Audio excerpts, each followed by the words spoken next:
Hello everybody and a very warm welcome to the Giro dell'Emilia, the 106th edition of this great race finishing in San Luca. Just outside of Bologna, a picture postcard, but we started in Carpi.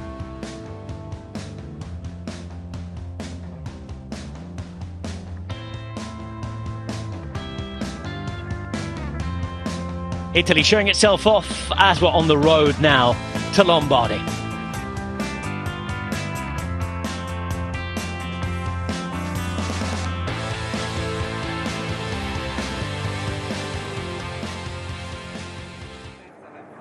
Well, that's the setting, and this was the scene at the start.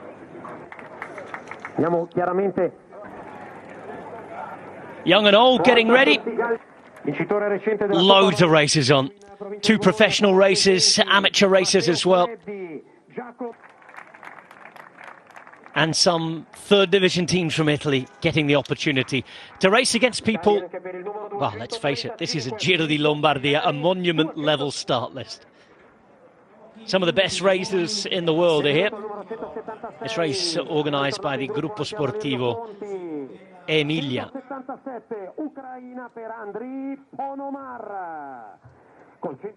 25 teams are here. 7 riders, the maximum allotment. And of course the home team, Green Project Bardiani from Emilia-Romagna. World superstars alongside them in the shape of the former world champion Julien Alaphilippe.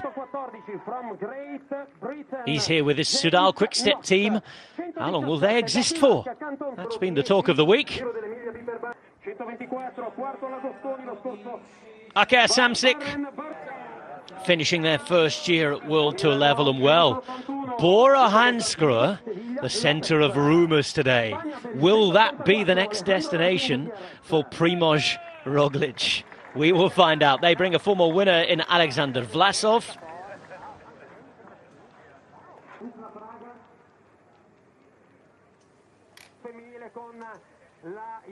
A man in form is here to race for Ineos Grenadiers.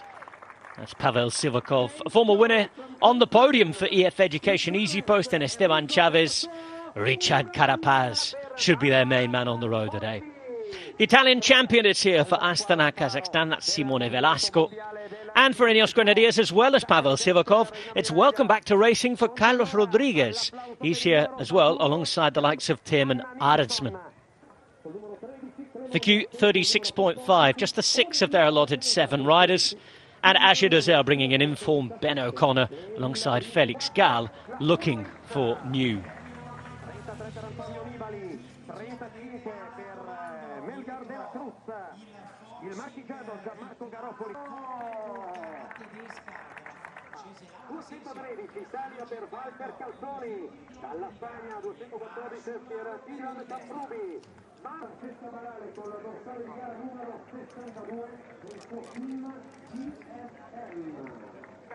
L'australiano Christopher Hamilton dalla edizione numero 106.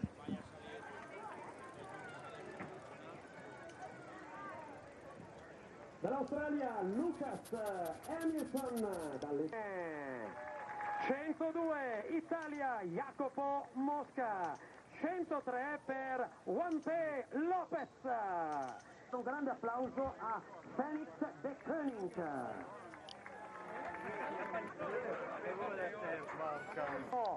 Champion Pascher col 73, Lars Vandenberg col 74, Romain Grégoire col 75. In Australia Jay Vine, 156 ha vinto il Tour de Romandie Adam Yates, 157 Dylan Trace col 203, l'italianissimo col 204, un bel applauso. Israel Premier Tech here alongside Alpecin de Koning. They bring the likes of Quinten Hermons here and Stefan Oldani. Oldani already a Giro d'Italia stage winner. And the man in focus. We'll hear from him later on, but today admitting that he is leaving Jumbo-Visma at the end of the year. We wait to find out what will be his destination. Movistar team with the defending champion Enric Mas. They were presented alongside their women's team. Of course, women's and men's races on the professional level. And you can watch both races, of course, GCN Plus and Discovery Plus to catch up if you've missed any of them. This is the route then, out of what is a mainly flat Emilia region, but then into the hills around Bologna. 2 classified climbs before we get to the local laps.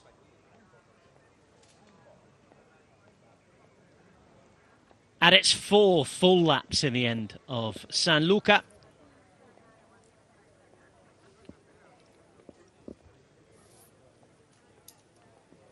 But 5 passages of the finish line.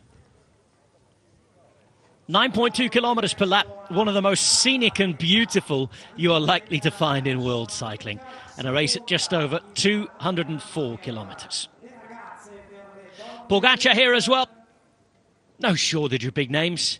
You'd say only the likes of Vingegaard and Evenepoel perhaps are missing here. Yates brothers too in their different teams.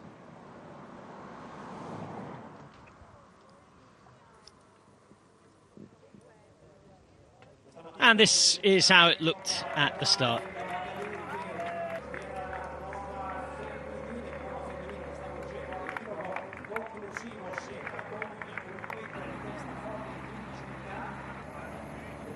We had Lascano, the Spanish champion, rolling out. And we were good to go. Beautiful weather for it as well in central northern Italy. It might be the 30th of September, but it is summer weather. It would be a fast start as well. 173 riders on the start line, a lot of them wanting to be in the breakaway. Not everybody having the legs to be there, however.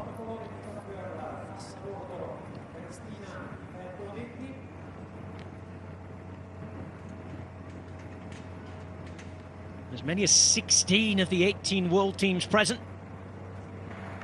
Quite a few from the second division, including Bingol. And they were trying to get up the road early on with Aron van der Beek. Astanawa there with Scaroni. He in the end would make it. And so would 7 other riders in the original day's breakaway. It would take a little while for things to settle down.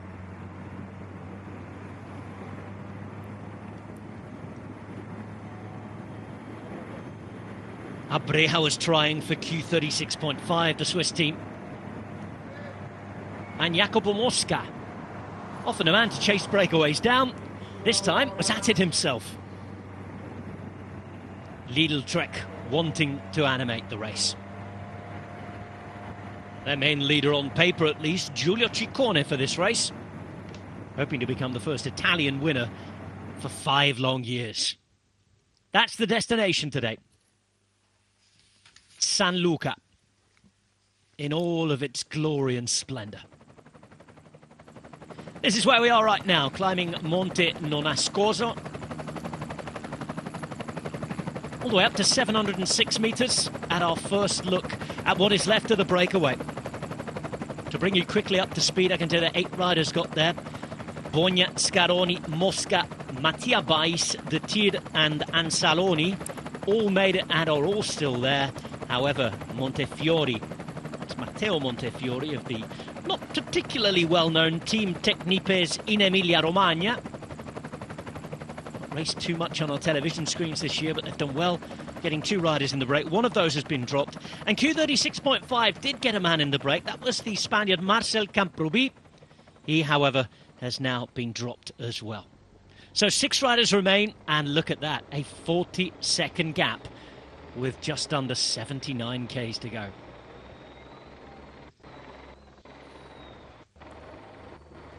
You're watching live coverage of the Giro dell'Emilia, the 106th edition of one of the most entertaining, scenic and beautiful races in the world.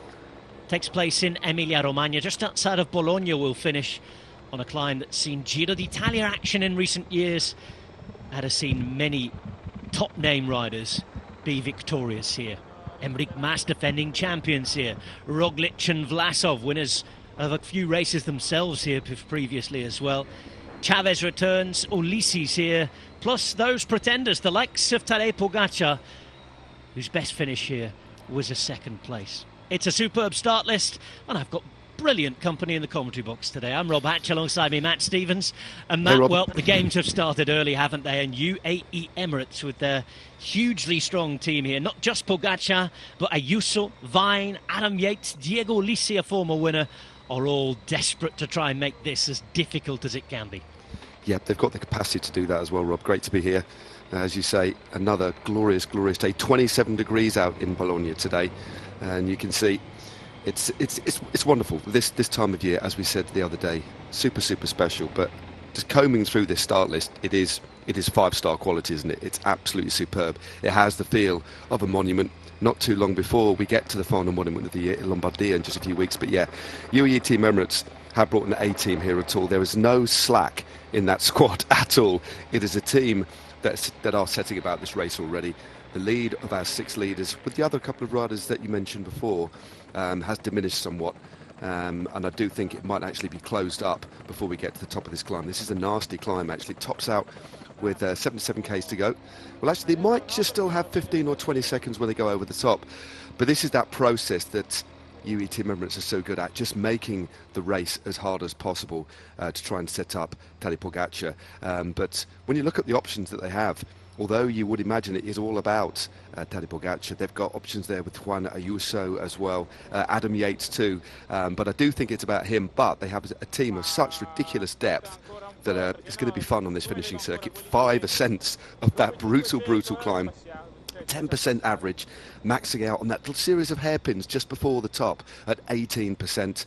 And we saw Primož Roglič win the opening time trial there a few years back in the Giro d'Italia too. But it's absolutely beautiful, but painful. Painful for those dropped in the breakaway. We're down to 2 now.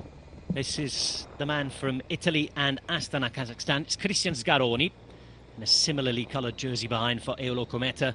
One of the breakaway boys of the last few Giri d'Italia. His brother won a stage this year. That was Mattia Bais. By the way, if you don't want to know what's going on in the women's race, look away now.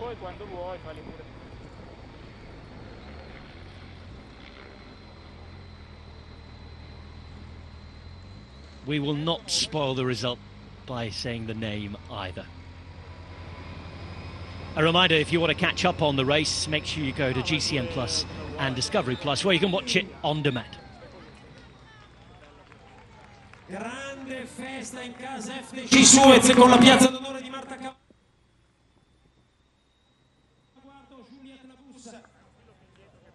Juliette Labus, la francese del team DSM. Andiamo sulla 4ª posizione, lei è Gaia Realini, la scalatrice di Leader Trek. 5ª posizione per la basca Anne Sant'Esteban González, arriva anche la campionessa di Germania.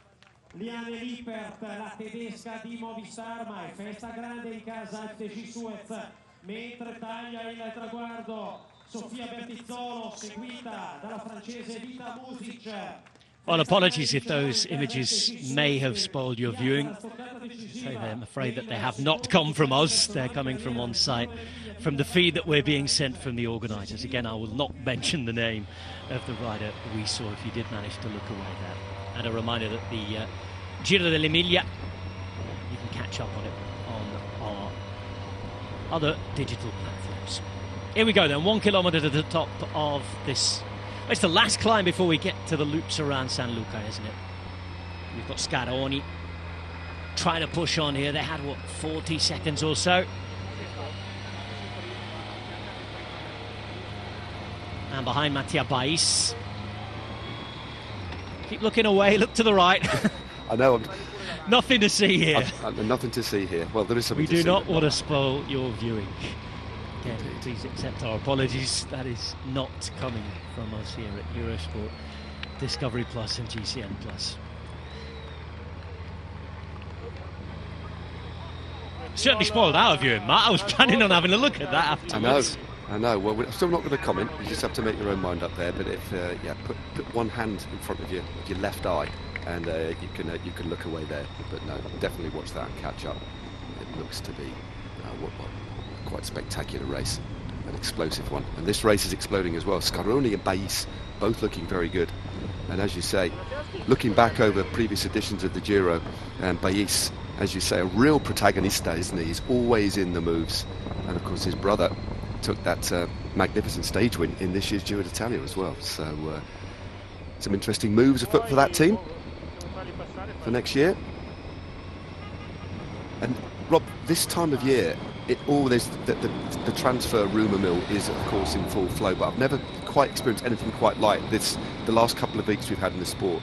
The sport is being almost, to a degree, when you think about the real key players here, the big stakeholders in what's going on, could turn the sport on its head a little bit. And there's a lot of riders, members of staff as well, who are, things are hanging in the balance. It must be quite a nervous times for riders without contracts in two particular teams heading into this weekend. But I understand we will get a bit more clarity about this proposed merger between Soudal, Quickstep and Jumbo-Visma on Monday. Patrick Lefevere's gone on record to say there will be clarity on Monday, or more clarity. Whether that will be definitive clarity remains to be seen, but we will know on Sunday. But it is a enormous talking point, isn't it? But as you say, the big question is, where will Roglic go? But yeah, if you do a bit of combing the internet, it looks as if, as you said at the top of the programme, it could be Bora, but we shall see. The plot thickens anyway. Let's get on with the racing for now. This is Primož Roglic's first one-day race of the season, believe it or not. He said he hasn't done too much since the Vuelta. He's wondering what might happen in terms of his form. But it's not just about him here. We have a stellar start list. We're having a good look at them over the top of this particular climb before we head to the laps. And that's what this race is about, isn't it? Yep. It's going to be a quick sweeping descent now. A little bit of flat as we get into Bologna. Beautiful city. And then up through the laps via San Luca.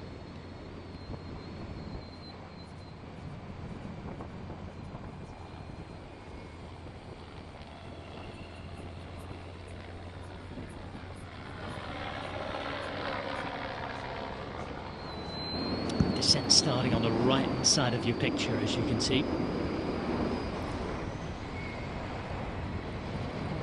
It's the best part of 15 or 20 kilometres gently losing elevation before we head into Bologna and start those circuits. It's a really ferocious climb, and culturally enormously significant as well, with the Portico San Luca on the left-hand side of the road. It is the longest portico in the world, I believe. Spent many a nice afternoon walking up there in the past. It is absolutely gorgeous. 15 chapels along its route as well. Not that the riders have too much time to look at those, but this is Masaloni, should I say. Not a team that we get too many opportunities to talk about, but is third on the road at the moment. And the next few Ks are going to go by very, very quickly indeed to take us into Bologna. 38 seconds then for the two riders on those remaining in the breakaway. It looked like it was Emanuele Anzaloni who was still there chasing on, the rider from the third division team Tecnipe in Emilia-Romagna. And these are the two riders out in front who had 50 seconds now on what's left of the peloton. You can see even that was reduced there, Matt. It certainly wasn't the large group, was it? We started, remember, with 173 riders today. Yeah, it's a big field, as you say. Not all the World Tour teams, but the teams that have come to this race have brought, we have got a stellar lineup here. Little Trek brought Giulia Ciccone. As you said, we've got the return of Rodriguez. Pavel Sivakov is a man to watch out for too. Rounding out his time at the Ineos Grenadiers before moving to UAE Team Emirates, has had a really good, rich vein of form at the back end of the year. Perhaps fueled by not being picked to ride the Vuelta. I think that might have been he was a little bit disappointed not to go there, but has really stepped up and pulled out. Was his first ever win in a single-day race the other week, wasn't it? So, which was a significant victory. But watch out for him today. Him and Rodriguez, they will like this finishing circuit, that is for sure. Thibaut Pinot also another one to look out for too. Victor Lafay, Carapaz, Kemner. It is a cracking field. Ben O'Connor the other day when we were commentating, Rob, he seemed to be one of the strongest men in the race, but just wasn't quite the brake combinations and just the way he rode it. It didn't quite fall into place, but he'll be another protagonist today, and maybe the dice will roll just a little bit differently for him today. But he is a man that's definitely in form and eager to impress at the back end of the year.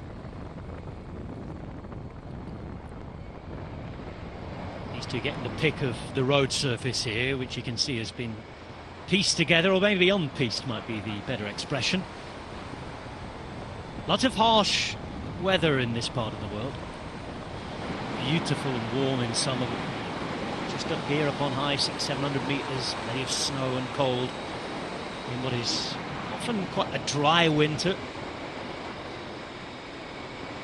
you can get that snow. As people getting back on in this group now, and the gap is growing to nigh on a minute on the main part of the peloton.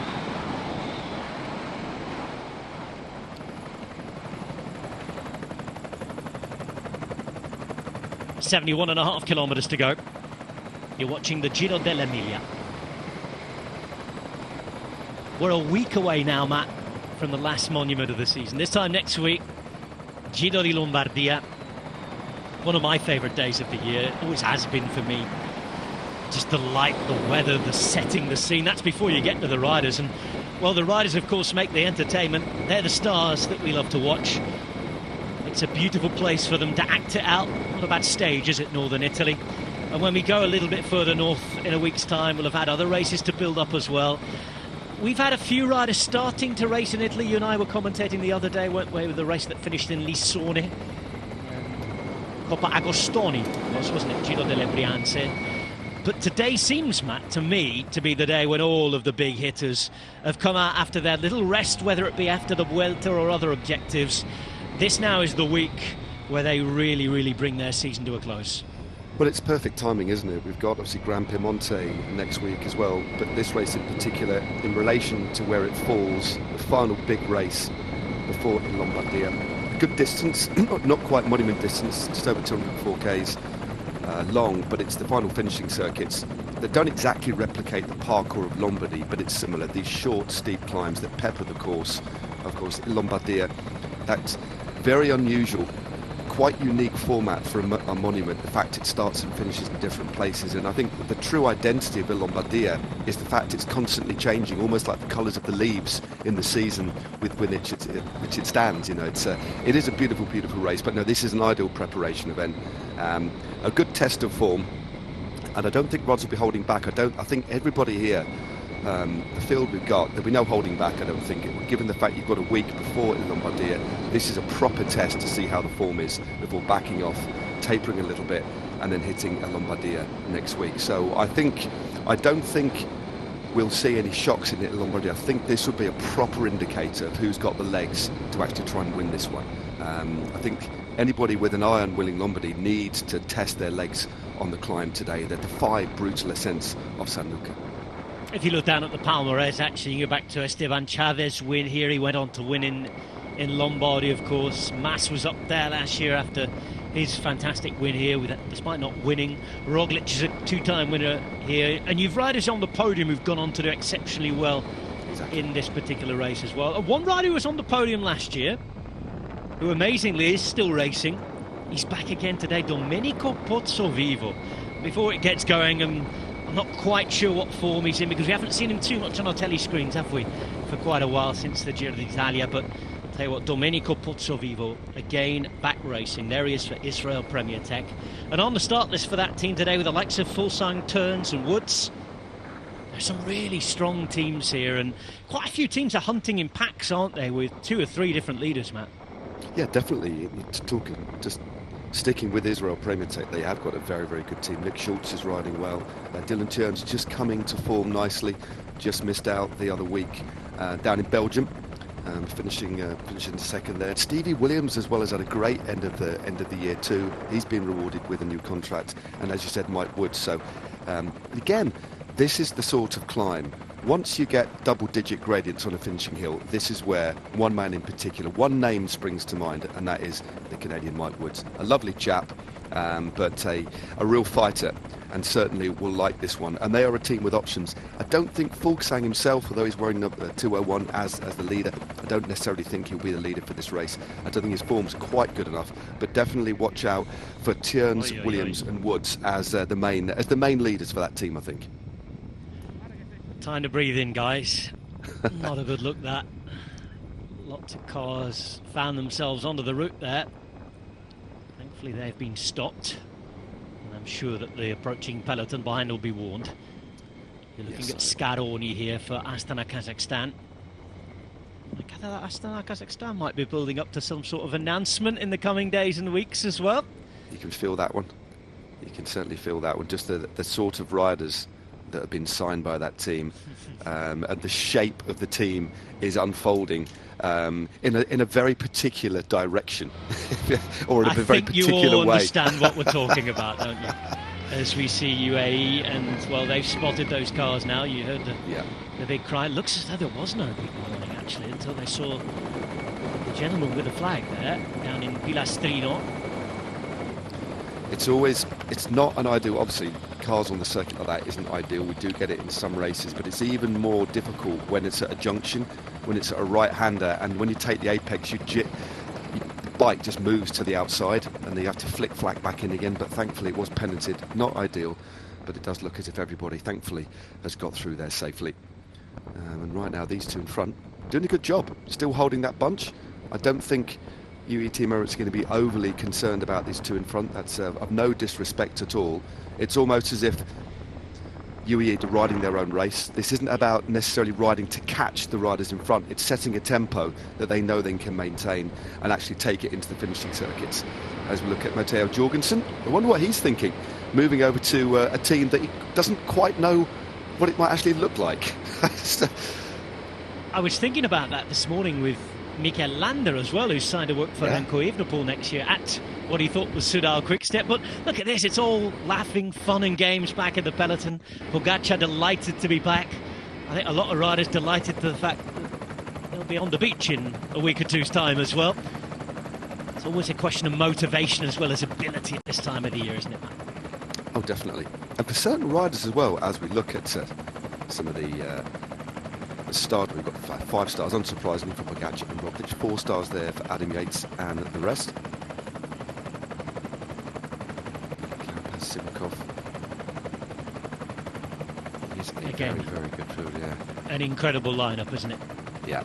And that's not mentioning everybody. You know, to add to that list, the likes of Romain Bardet is here as well. He's been on the podium at this race. Sensational.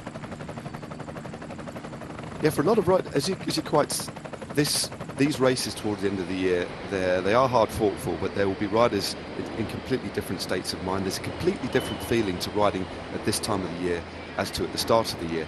The start of the year, everything is in front of you, but for some riders here, especially with what is happening in the background, well, it's quite the forefront of a lot of people's minds, is there are still quite a few riders out of contract, Rob, and with 2 teams merging into one, it's going to leave a lot of riders looking for teams. So these races are increasingly significant and important for riders without contracts at the end of the year.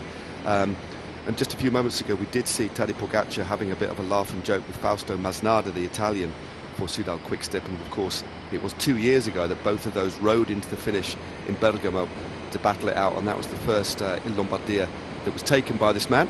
So Masnada is a man that's finished on the podium in the Monument 2.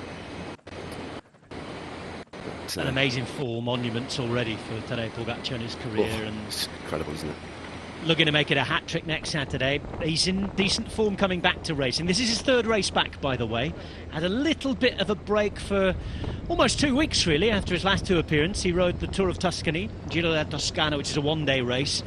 4th place there. The day after, he was racing in Peccioli, which is Coppa Sabatini. It's actually part of the same organisation of the Tour of Tuscany. And he was on the podium there in 3rd place as well. So hasn't been a bad return to racing after the World Championships.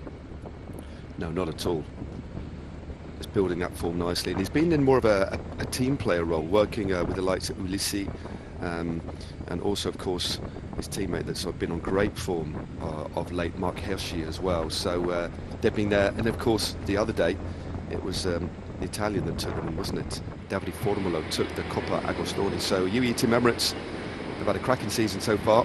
And they are, in fact, the team that's just in the lead. They've just edged in front of Jumbo-Visma in terms of the world ranking points, the UCI world ranking points. So it is UAE Team Emirates who just score across the board, despite the fact that Jumbo-Visma have won all 3 Grand Tours. It's just the consistency. And actually, Tadej Pogačar's ridiculously good form in the early season classics that's racked up all of those points. But they are a team of real depth as well. And they are a team that we know that can shape any race that they ride in. But interestingly now, Movistar moving through to the front as well. And they've had a pretty decent season so far, but looking to finish on a high too. And they've got some clear options here, as you say, with defending champion Mas and in particular Matteo Jorgensen. Italian host broadcasters can't get enough of Tadej Pogacar, can they? The camera's not been off him for the last 5 minutes.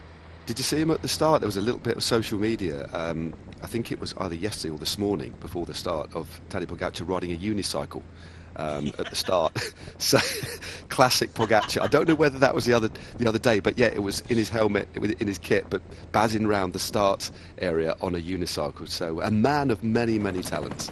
Is there anything he can't do? I don't think so. What an ambassador for the sport. And again, it's the fact that he seems to do it all with a smile on his face. That's it. It really endears him to everybody.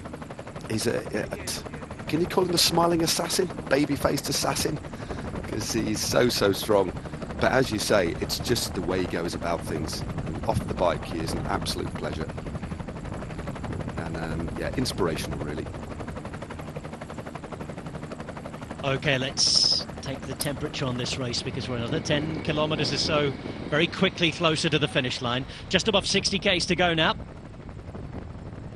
Even the pets are out to watch this one. Yeah, indeed. Little Dachshund there. Lay Movistar at the front.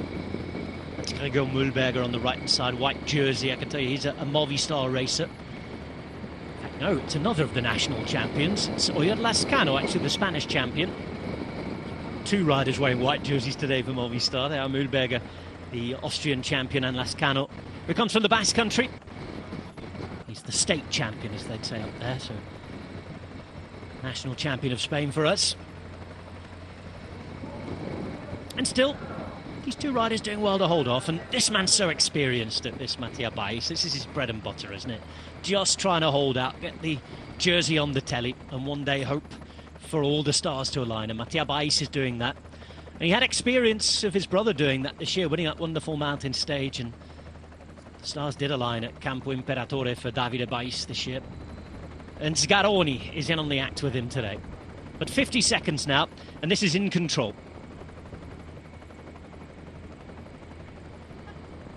Felix Großschartner is the rider racing at the front for UAE Emirates.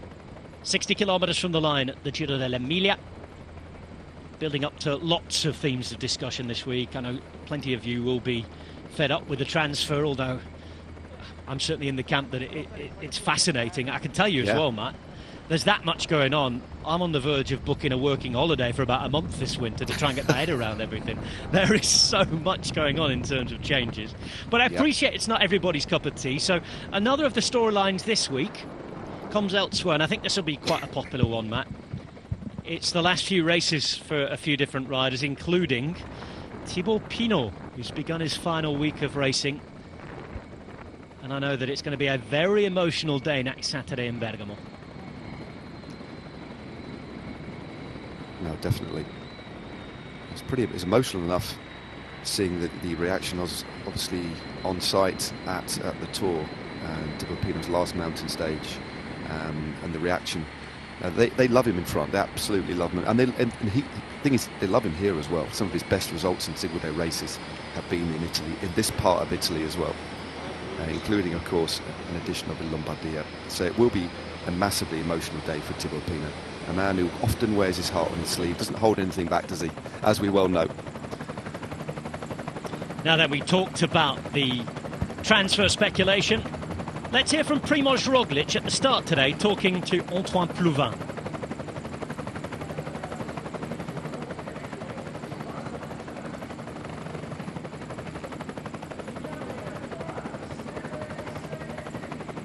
Well, we are going to hear from Primož Roglic. I've just been informed a minute ago, but again, I don't want to mention the names of the riders here. If you're big cycling fans, it's going to be pretty obvious who's standing on that podium.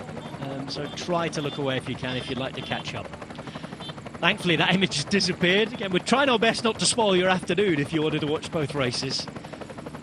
But let's go and hear now from Primož Roglic at the start of the day, who is revealing something special to Antoine Plouvin.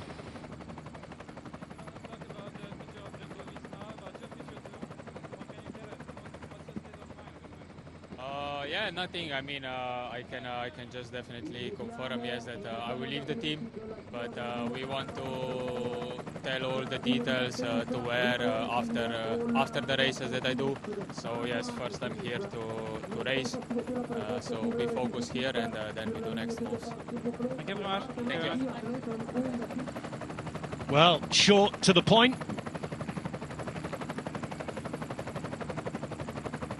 And Primož Roglic there telling Antoine Plouvin, man on site, that was that. He was leaving Jumbo-Visma. Matt, I think most cycling watchers could probably have predicted that that was going to happen. We'd heard off the record that it was going to happen, really. And, of course, this merger that looks like it's going ahead again. We'll wait until Monday. So much going on at Jumbo-Visma, Soudal Quick-Step.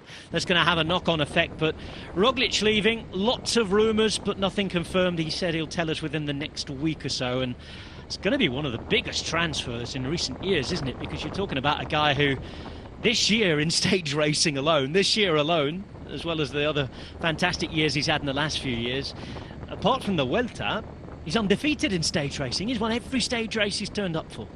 Yeah, it's incredible. And we are looking at quite a relatively long-term contract. Remember, Primož Roglic is at a completely different phase, a completely different stage of his career. He's 34 years of age, but just keeps getting better and better. And as we know, started the sport relatively late, and is just such an accomplished rider, an amazing focus, so versatile, and seems to have just got better over the last couple of seasons. So we believe, we don't know what team he's going to. We talked about the rumours, but we're talking about big numbers, big contract, a 3-year deal. But I don't think any of us really thought that was a surprise. But it's just this merger that's complicated things a little bit. But the destination, and I think when you think about where Roglic might go, the thing that intrigues me, put the merger to one side, when the dust is settled, what intrigues me about the next step moving into next year in the Grand Tours is going to be the way that the big players are spread out. I think it's quite important that Roglic moves somewhere else, just to spread out the talent a little bit. So wouldn't it be great to go to a Grand Tour rather than to have 2 riders that can win it, maybe 4? That would be absolutely wonderful, not from one team as well. So if he did go to the team that we think he might be going to, that would be massively interesting, going head-to-head with former teammates. I think it's only better for the sport.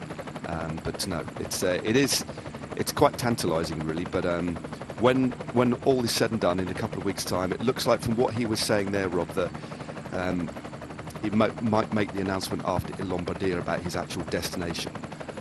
We'll then see what the landscape looks like, and we might even know by then the destination of Remco Evenepoel, for example, because there's rumours about him.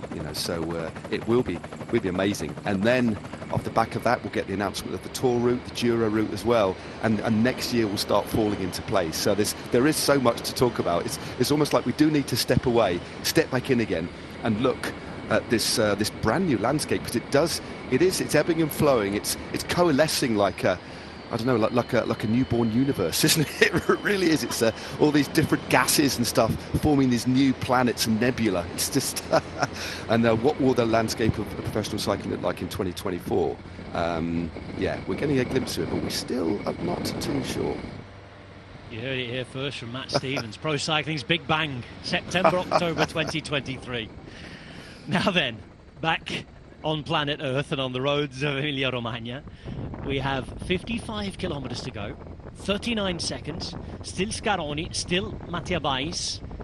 His brother, by the way, not racing today, so it's just one of the Baises on the start list. They do have Lorenzo Fortunato, another rider to look out for in terms of trying to take a victory today. Well, for Italy it's been a while. Alessandro De Marchi was the last Italian winner. As we see the man who won last year at his team. He's wearing 1 today, is Enric Mas. He's with a strong team as well, look at this. Lascano, Jorgensen, Barta, who's been racing really well. Lascano's had the year of his life, culminating in that fantastic stage win over in Burgos. Spanish national championships as well. He's really stepped up this year, the rider from the heart of the Basque Country. And we're in the heart of what is one of Italy's big cycling areas. Emilia-Romagna, historically a huge industrial area, Matt. Oh, of course, we're going to see its beauty and its tradition today and all the old fantastic buildings. Nowadays, Bologna is a massive university city. It's one of Italy's, if not the gastronomic capital of Italy. Very, very famous for its food. I'm not talking about spaghetti bolognese, for those of you maybe thinking about that. There's a bit more than spag bowl that comes from around here. But historically, this region is one of cycling's heartlands, when cycling was a really big working class sport, and you had the factories and the workers and the clubs coming together. And this is where a lot of Italy's cycling culture developed. So a very important race is the Giro dell'Emilia, one of the reasons why we've had 106 editions. We're talking right at the top of the broadcast. A bit of a chaotic start with some of the images we received from those broadcasters. Again, we apologise for those. About the recent winners, we had Roglic up twice, of course, Mas last year, Vlasov, the likes of Chavez as well, Ulisi, Quintana, Betancourt. You go further back, and through each era, all the stars are there. You had Simoni, Basso, Ulrich. In the decade before that, likes of Bartoli, Casagrande, Bugno in the 90s. Local boy Davide Cassani won it 3 times as well. Tony Rominger as well in the 80s. Our good mate Sean Kelly's wingman Acacio da Silva won in 1985 for Portugal as well. And going further back, all of the big names are there. Motta, Merckx, Moser. It's just a start list. And a roll of honour. Gino Bartoli, I look further back as well. Fausto Coppi, Adolfo Leoni. This is one of those races, Matt, that goes down in history, that if you are a bike rider and if you are with those names, you'd do anything to be on that list, wouldn't you, on the Albo d'Oro or the Palmares, as they say? Oh, definitely. When you look at Giuseppe Olmo back in 1936, there's a lot of bike brands as well there as well. When you look at riders that went on to have bicycles made after them as well. So it is infused with real rich history. And interesting, just looking back through the results, the first edition of this wonderful race was way back in 1909, won by the Italian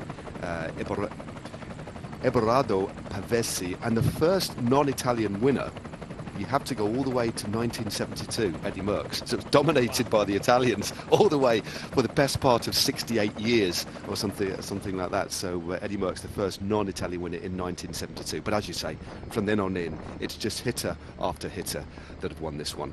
And as you say, yeah, this is one of those races, one of those semi-classics that riders would love to get on their Palmares. Who's it going to be this year? 1909, what a year for Italian cycling and world cycling, because that was the year that the Giro d'Italia was born as well. Just being chipped away at, isn't it, here? Chiselled away by Felix Groschartner, who's the only man riding, really, but he's doing a sterling job. He's got it down to 36 seconds and one long line behind. Bits of feeding, preparing, getting ready. I guess the fun and games really start, Matt, once we get to the first of 5 ascents up to the sanctuary at the top of San Luca climb just outside of Bologna.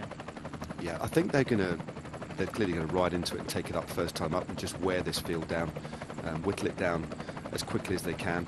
And because it's such a short circuit, because the climb is so relatively long, plus you've got the descent and the positioning for the second time, the third time up the climb, it is important to get everything, all that preliminary stuff that you need to do before you hit the circuits is being done now. We're into that final phase, the final quarter of the race, 51 k's to go, total distance of 2:04, so bang on 25% of the race still to go.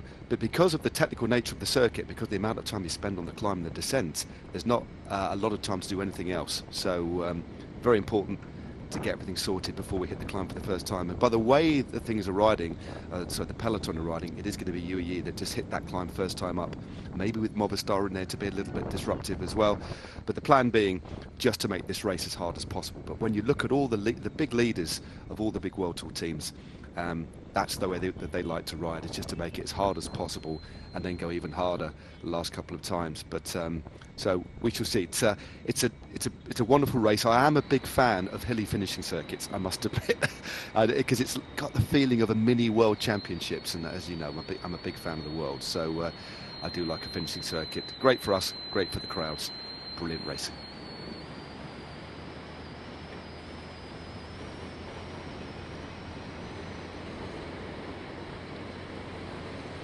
Three-quarters way through, 155 kilometres ridden, 50 remain. It's time to start the party. Giro dell'Emilia, with two Italians at the front, but with a peloton of international superstars ready to catch them. 43 seconds for Scaroni and Mattia Bais. But 5 climbs to San Luca still to come. The descent is often important in this race as well, Matt. It's short, sharp, not always overly technical. It's not the easiest of road to navigate either down there, certainly when you're racing at race pace in a bunch full of riders, and of course everybody's battling for those positions. Yeah, and it's fighting for position. Depending when they hit this climb, it's quite a steep turn before they swing into the climb as well. So you actually lose quite a lot of momentum. So when you hit a climb with a lot of pace, it's not quite as important. Positioning is always important on the bottom of a steep climb, of course, because it's hard to make up those gaps. But when you're decelerating into a corner, and then you've got a 10% grade kicking out of the corner, it takes a lot to get back into contention. So positioning, as we say, it is a commentator's cliche. Positioning crucial, especially heading into the last couple of laps when those gaps start to open up. But it is a nasty climb.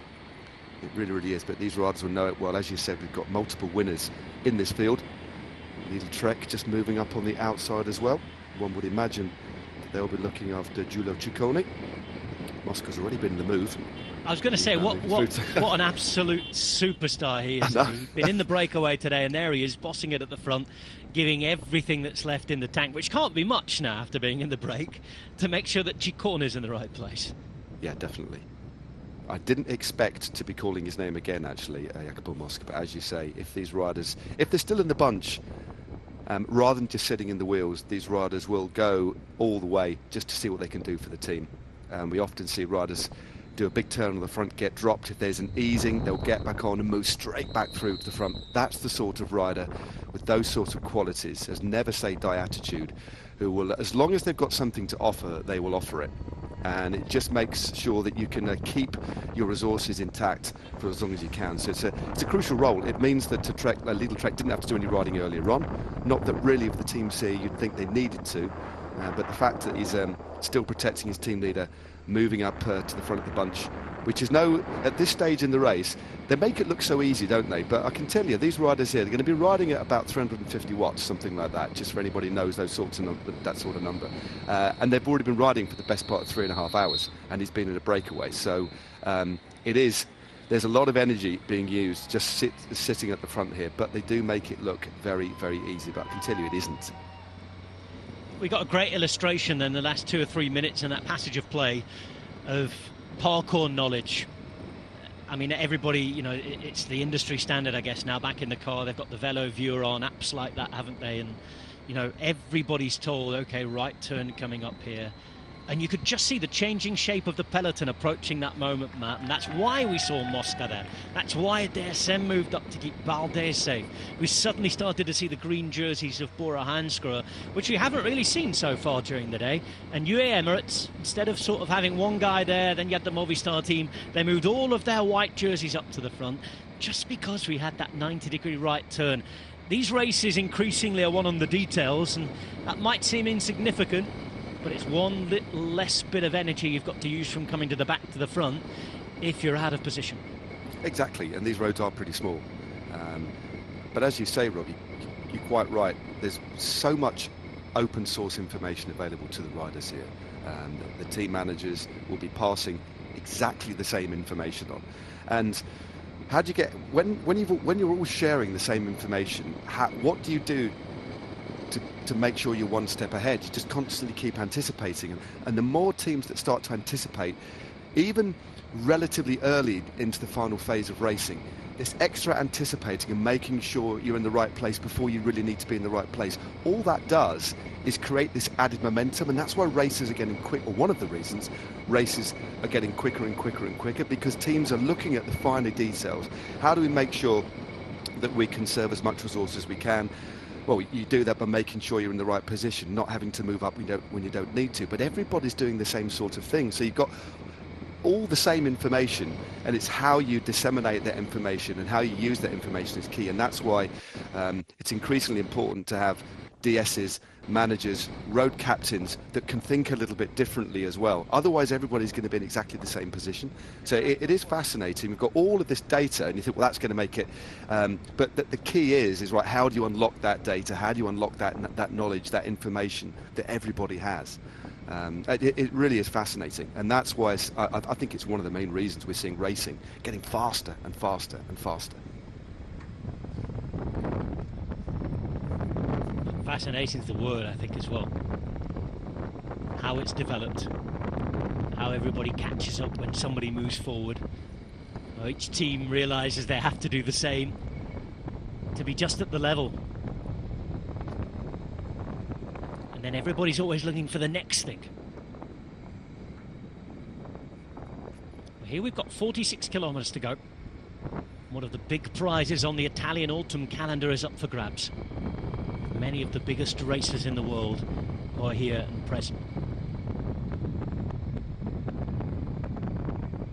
Well, our television viewers are just going to join us in a moment on Eurosport, so for those of you who've been watching with us from the start, I'm sure you'll appreciate it, and you'll forgive us if we just very quickly bring them up to speed and to introduce the race to them. And of course we'll get on with the business of the laps around San Luca.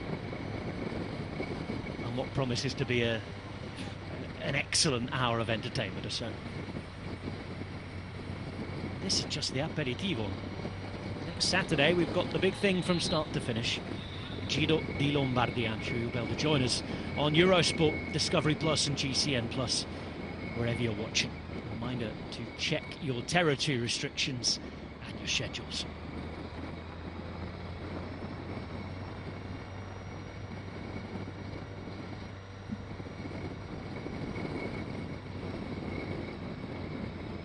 That'll be the last monument of the season, but racing will carry on the road for a week or two after that as well. A couple more of Italian races to go over than the Veneto. Matt and I will be commentating on the final World Tour stage race of the season as well, on the Tour of Guangxi. So breakfast time action for those of you watching in Europe. Yeah, still plenty of racing, isn't there, to go? And we move into lots of cyclocross track racing as well. Mountain biking going on as well. It's yeah, wall-to-wall action. James Knox made an appearance just at the front there on our right-hand side, his left, for Soudal Quick-Step.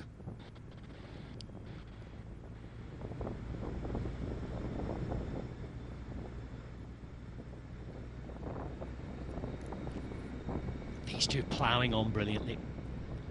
Their fate seems set. Our television viewers then are just about to join us.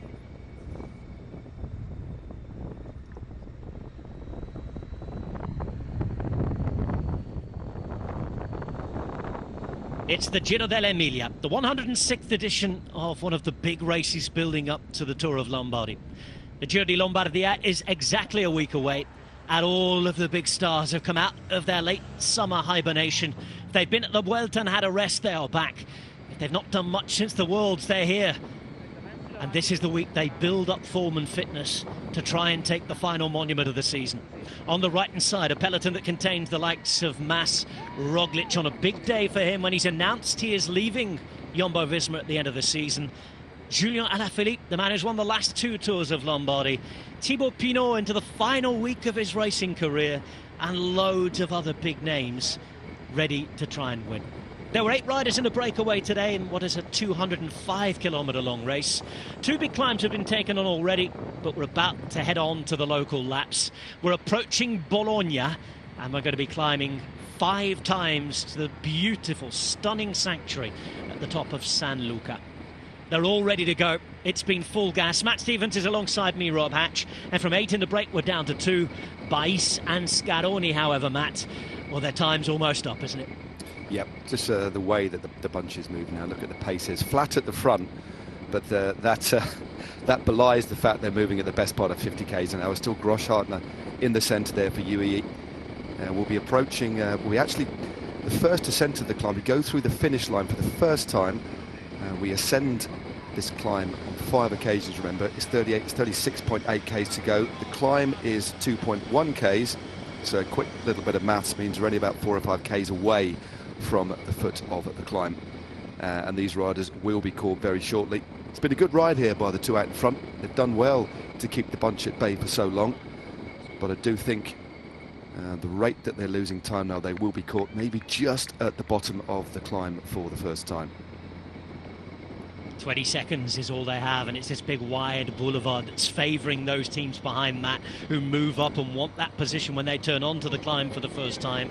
We're starting to see jerseys at the front of the chasing group that we have not seen all day. They've been hiding, they've been waiting, they have big plans. Always visible, the pink jerseys of EF Education Easy Post. They've had a quiet day so far, but they have quite the team here with Carapaz, former winner Chavez, Uran, who's been on the podium on 3 occasions before as well, alongside the likes of Honoré, Piccolo, Camargo and Shaw, all there to do the work. It's 15 seconds now. One by one, the motorbikes are out the gap.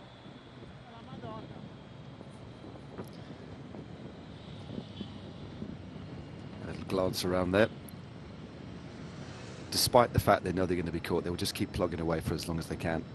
It's just what riders do, isn't it? They know that it's a forlorn hope now. There's the bunch just behind, just a matter of 150 metres away. Flat across the road. But very soon they will be on that climb. It's a beautiful climb though. It's such an interesting looking climb. It's a real... you go through that, I think about halfway up, they actually go through an archway, don't they? And then there's that real steep section, that little flick-flack. But the road is absolutely relentless. The average gradient for the entire 2.1 k's, remember, is 10%. It's a horrible, horrible climb. 5 ascents, 4 laps of 9.2 k's, and there is the peloton. Looks to have swelled somewhat. A lot of riders who were distant on the climb have got back on, but expected, I think even first time up, Rob, it should thin out considerably, I think. But given the way that a lot of the big teams are now moving to the front, the interesting thing for me is which team will decide to pick up the pace on the climb itself. A lot of teams won't want to commit just yet. They just want to get their riders in a good place at the bottom of the climb. But I have a feeling that UAE Team Emirates will be the team to pick up, well, not the slack, but just to pick things up on the climb itself. And interestingly, on the wheel of Grosshartner, it was Juan Ayuso. I think Ayuso, from what I've seen, might not be looking to go too deep into this race. Might be a little bit fatigued, of course, from the Vuelta, but what a rider to have as a super domestique if that is indeed the case. Yes, it's not just about Pogacar. They have a former winner in Ulissi, who won 10 years ago. Ayuso, you mentioned. Adam Yates, Jay Vine. Grosshartner's been working hard, and Rafael Majka as its Gruppo Compatto, all together with 41 kilometres remaining. And look at what it's taking just to stay at the front here. Yep, so Vacek on the front, on the right-hand side, the Czech champion for Lidl Trek. And also moving through, this is Frigo, Marco Frigo. Good ride by the young Italian. Not too long before we hit the lower slopes of this climb now, but a good bit of riding from the man from Israel Premier Tech. Had a fantastic Giro d'Italia as well, this young man. So close to victory in the breakaway, the Giro d'Italia stage that went in the end to Bergamo. It was a fantastic victory for Brandon McNulty on that day. It's been a big day for Primož Roglic, who had this to say at the very start to Antoine Plouvin. Talk about the future of Jumbo Visma, about your future too. What can you tell us, and what's your state of mind at the moment? Yeah, nothing. I mean, I can just definitely confirm, yes, that I will leave the team, but we want to tell all the details to wear after the races that I do. So yes, first I'm here to race, so be focused here, and then we do next moves. Thank you very much. Thank you. And in typical Primož Roglic style, done, dusted. He's uttered the words, he's leaving. It was predictable, but he is leaving the team, and we'll find out in the next few days where. Lots of different rumours, depending on what day of the week it is. Always a nervous watch around those tight corners. Vacek was there. Frigo was looking for his teammate behind. And Vacek is back now, the Czech champion. The right-hand side, you can see that Barré-Peintre is moving up O'Connor for Age Desert. Left-hand side, a couple of riders moving up in their pink jerseys. Jaco Alula here to have a fantastically strong team, the likes of Simon Yates, Filippo Zana, Chris Harper as well, who was in great action in the week. And we got our first look at Julian Alaphilippe through the centre, as Jan Tratnik is there as well, the former Slovenian champion, looking after his teammate Primož Roglic, who, by the way, is racing his first one-day race of the season. However, he is a two-time winner of this event. It's Honoré at the front in the pink jersey for EF Education Easy Post. Look who's on his wheel, Matt. It's Richard Carapaz, Ecuadorian national champion, an all-round superstar. A race like this, if he's on form, it's right up his street, isn't it? Oh, definitely. He's looking good. He's been piloted very well to the bottom of the climb. We were there very shortly. Ben Turner also there. He was taken up the front by Ben Swift. There's Pavel Sivakov just on the wheel of the British rider for the Ineos Grenadiers, just on the inside, but a good long turn here by Honoré. Looks like he's going to take them in to the bottom of the climb. Thankfully, that spectator stepped out of the way just at the right moment, and here is the climb. In the Giro d'Italia TT, we took a hard right. We do carry a lot more momentum at the bottom of here, through the archway and on to the climb of San Luca, and there is that beautiful portico, that covered walkway that takes you all the way to the top. The longest in the world, as you said, Matt. The climb's not the longest in the world, but it's one of the hardest out there. 2.1 kilometres, average of 10%, maximum of 18%, and this, as far as natural stadia go, is one of the most special around, with special riders at the front. Matteo Jorgensen left-hand side. Former world champion Alaphilippe is there as well. Tratnik through the centre, Carapaz. You can see on the right-hand side that we've got our first move. Nobody, though, is willing to chase. It's one of the third division teams who've been invited, looking for their moment. And I'll tell you what, if you're in the third division teams here, this looks like the GW Shimano Sidamek team. And this is old Swiss Tony's new outfit. It is. Primarily based in Colombia, aren't they? They've a continental team, as you say. Good little move here. Road flattens ever so slightly, but then it does kick up again, as you can see by the pace that the peloton are moving here. There's indeed a Tratnik on the front there, settled into a nice rhythm. I think after that little bit of positioning play, they're more than happy just to let this rider go. And there we go, it is indeed one of the Colombians in the squad, Alejandro Osorio Caravial. Osorio then trying to get away, and if you're from this team that's in its first year of development after Gianni Savio's team lost the sponsor, it's a great photograph to have that going up that climb out the front. He might be about to get some company. That looked to me like a rider from Groupama FDG, Matt, that's just managed to get out the front. Yep, certainly was. We've got a couple of very good climbers. We've got Lenny Martinez. So watch out for him, as Quentin Pache, yep. Himself a very good climber. Looks like there might be somebody just teeing themselves up for a counter there from the bingo team.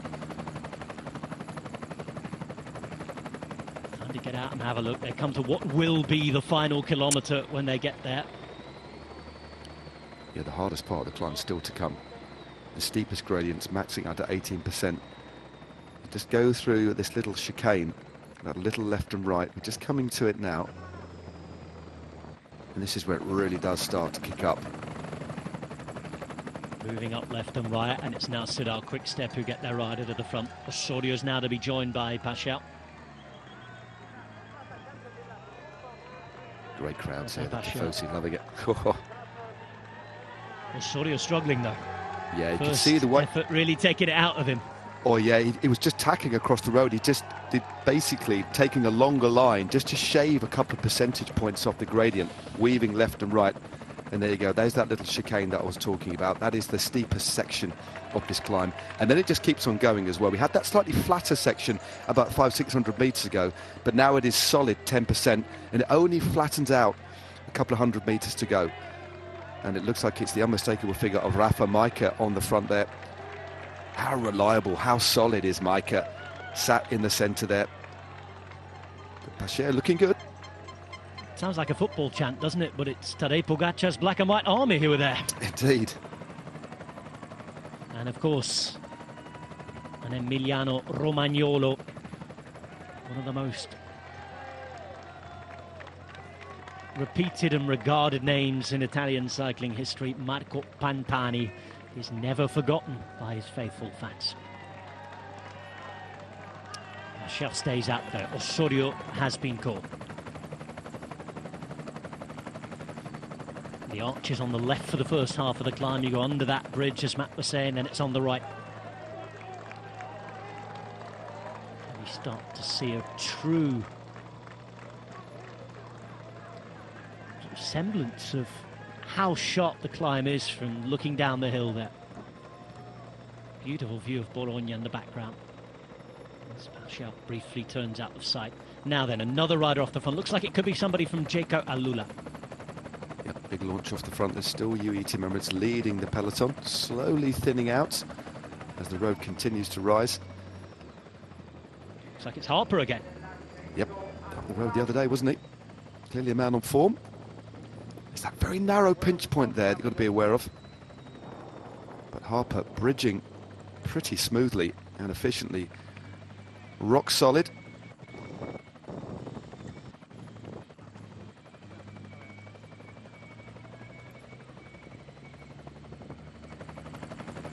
Two very strong riders out there, and Chris Harper and Quentin Pacher. That strings out the group a little behind, which is being whittled down pedal stroke by pedal stroke. This is the first of 5 ascents up to San Luca, and they're about to get their very first view of the sanctuary itself at the top. Nobody will be finding sanctuary yet, because there's 4 full laps still to go. Yep. Yeah, Harper's had a good end of year, hasn't he? Good move. Was up the road the other day, finished inside the top 5. He was in the breakaway, wasn't he, in the Coppa Agostoni the other day. But a good foil as well for Jaco Alula. It means they can just sit back. They've got Zana and Yates as well, who one would imagine would be up there later on today. This is where the road just slightly flattens now, just coming into the last couple of 100 metres. Flattens to the line. But Harper looks to be causing Pacher a little bit of hurt here. The strongest of the two, the smoothest of the two, looks to be the man on the front at the moment. But a good little move here. So Groupama and Jaco Alula, the two teams who've stolen a march. 4 laps to go as we're through the finish line for the first time of 5. Rafał Majka continues to work behind, and UAE have good numbers. Quick sighting of Chavez, the former winner there. Roglic, the former 2-time winner, sits on the wheel of his compatriot Tadej Pogacar, who last year finished second here to Enric Mas. Still a big enough group, this, Matt, and lots of names still in contention. Yeah, it hasn't thinned out too much at all. Maybe 1 or 2 have been dropped, but the vast majority of the peloton are there. A few riders just starting to struggle at the back as we hit the descent. 18 seconds they've managed to eke out here, Pacher and Harper. Very solid, more than capable duo here. This is our first good look at this descent. As I say, not super technical, nice and fast, and as you can see, freshly surfaced, or relatively freshly surfaced here. It's an interesting one, isn't it? It sort of arises very briefly again before it drops down once more to Bologna. Yeah. 9.2 kilometres each lap. So before they know it, they're going to be on the climb again. It just hits you, it repeats and repeats. And that's exactly what Roglic was telling our colleague Antoine Plouvin at the start, when, of course, everybody was interested more in the transfer speculation. But with regards to the race, he was saying, no, it just hits you. And it is that kind of circuit. There's no time to breathe, really. It's the second part of the climb that I talked about. There's an initial dip down and then another lip to climb here. You think you're resting, but this hits you first. Yeah, even that first part of the descent there, that little drop-off, it wasn't super steep. They're pedalling pretty much all the way down, but this is cruel, this little kicker.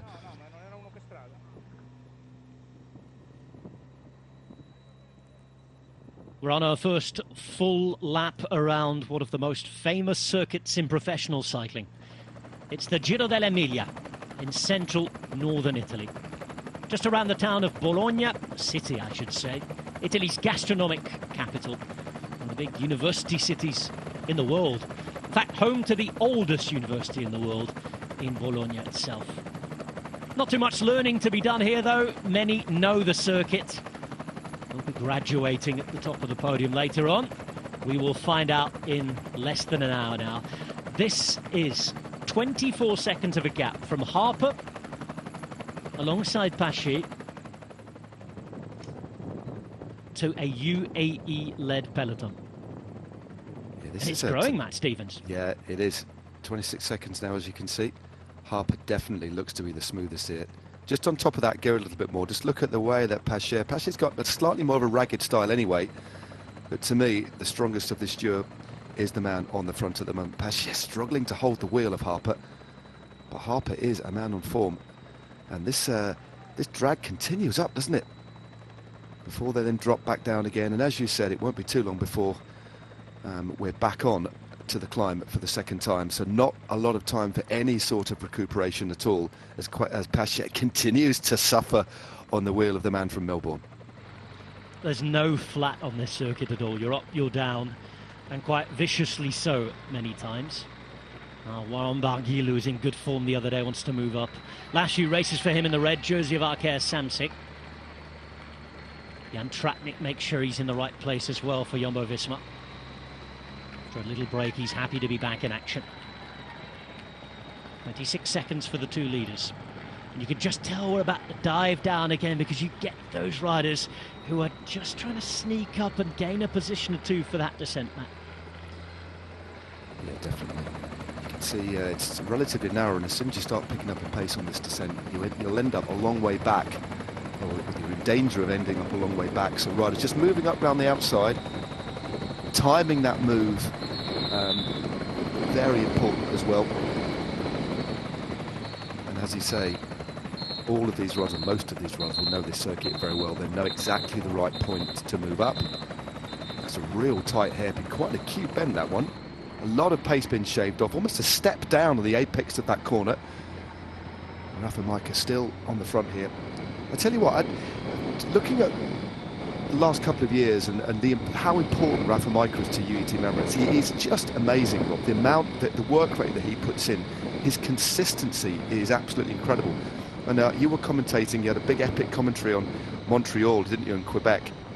And what Majka did to the field on the final couple of laps in Montreal was nothing short of amazing. I think he quite often is unheralded. I think for me, he can really shape a race, and so reliable, hardly ever has any dips in form.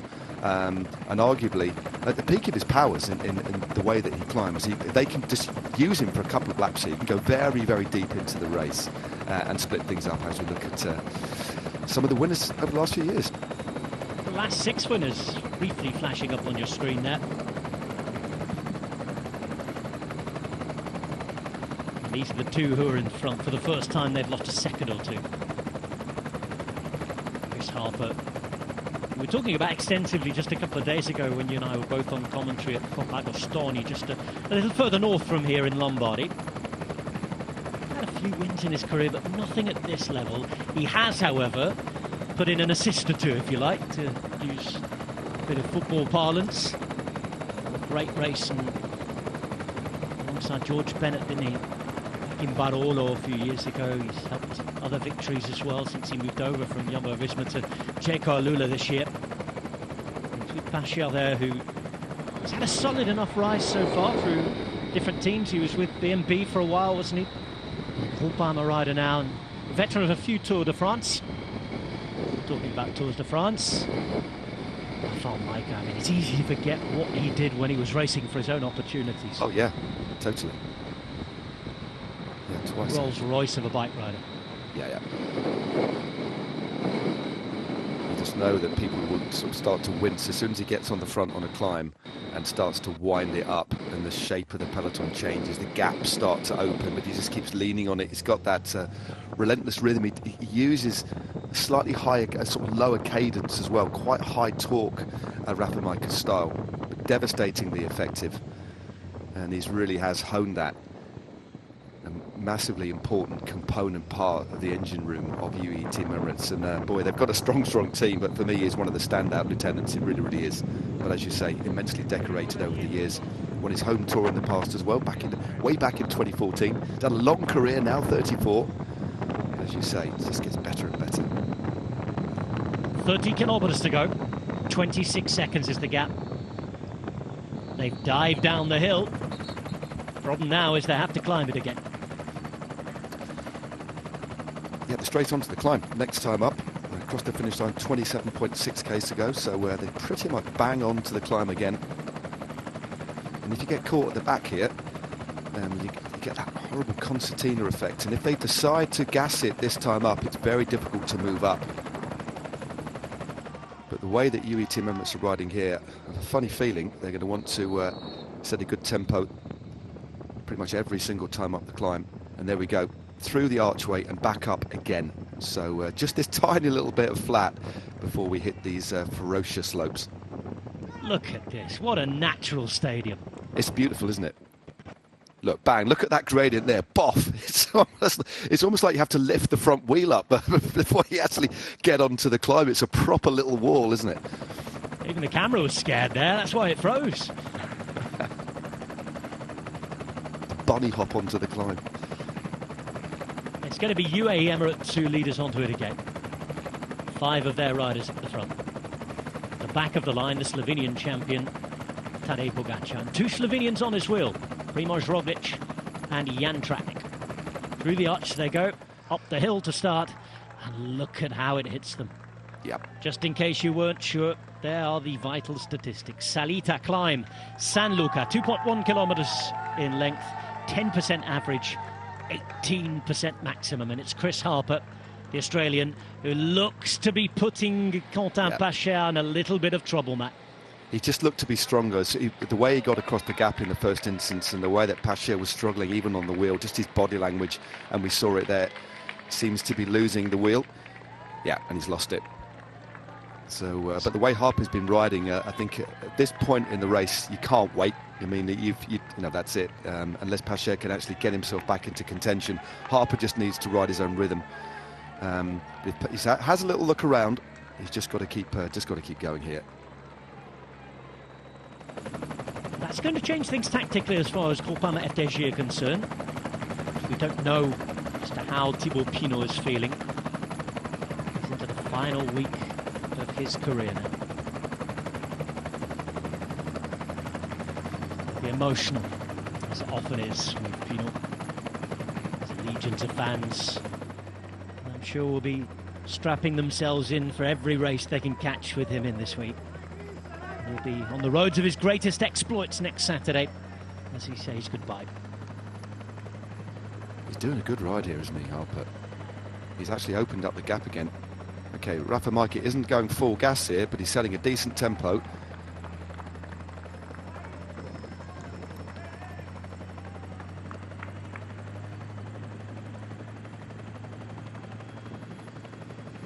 Half a minute then.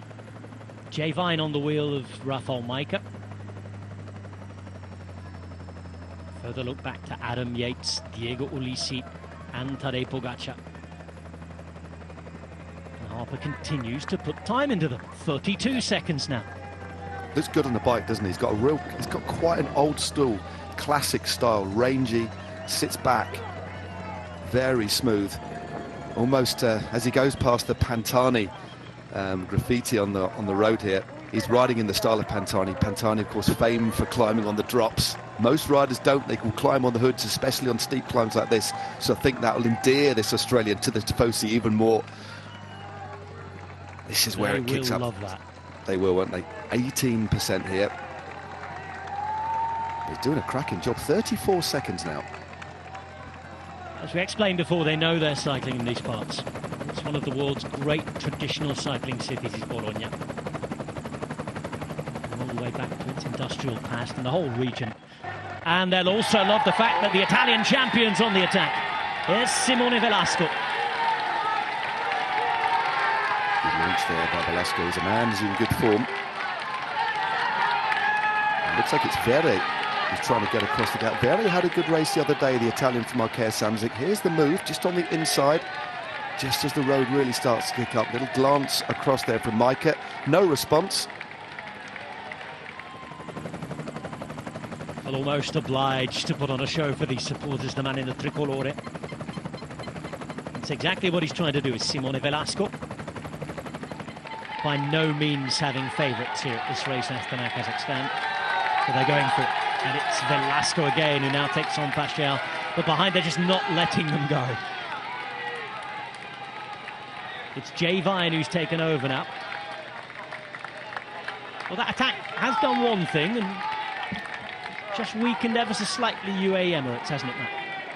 Just a little bit. See Adam Yates out of the saddle, has a little look round. Fausto Masnada is on the wheel of the British rider for Soudal Quickstep, but Jay Vine just sewed that back together again, didn't he? And as we had that aerial shot, you could just see some of the riders towards the back of the bunch, again tacking across the road just to try and shave off a little bit of the brutality of this, the steepness of this climb. But Velasco's had a good year so far. Of course, his biggest win brought that jersey, but he hasn't opened up the gap that I think he'd hoped to do. So Vine sits there. I think he'll just move through to the front and pick things up again.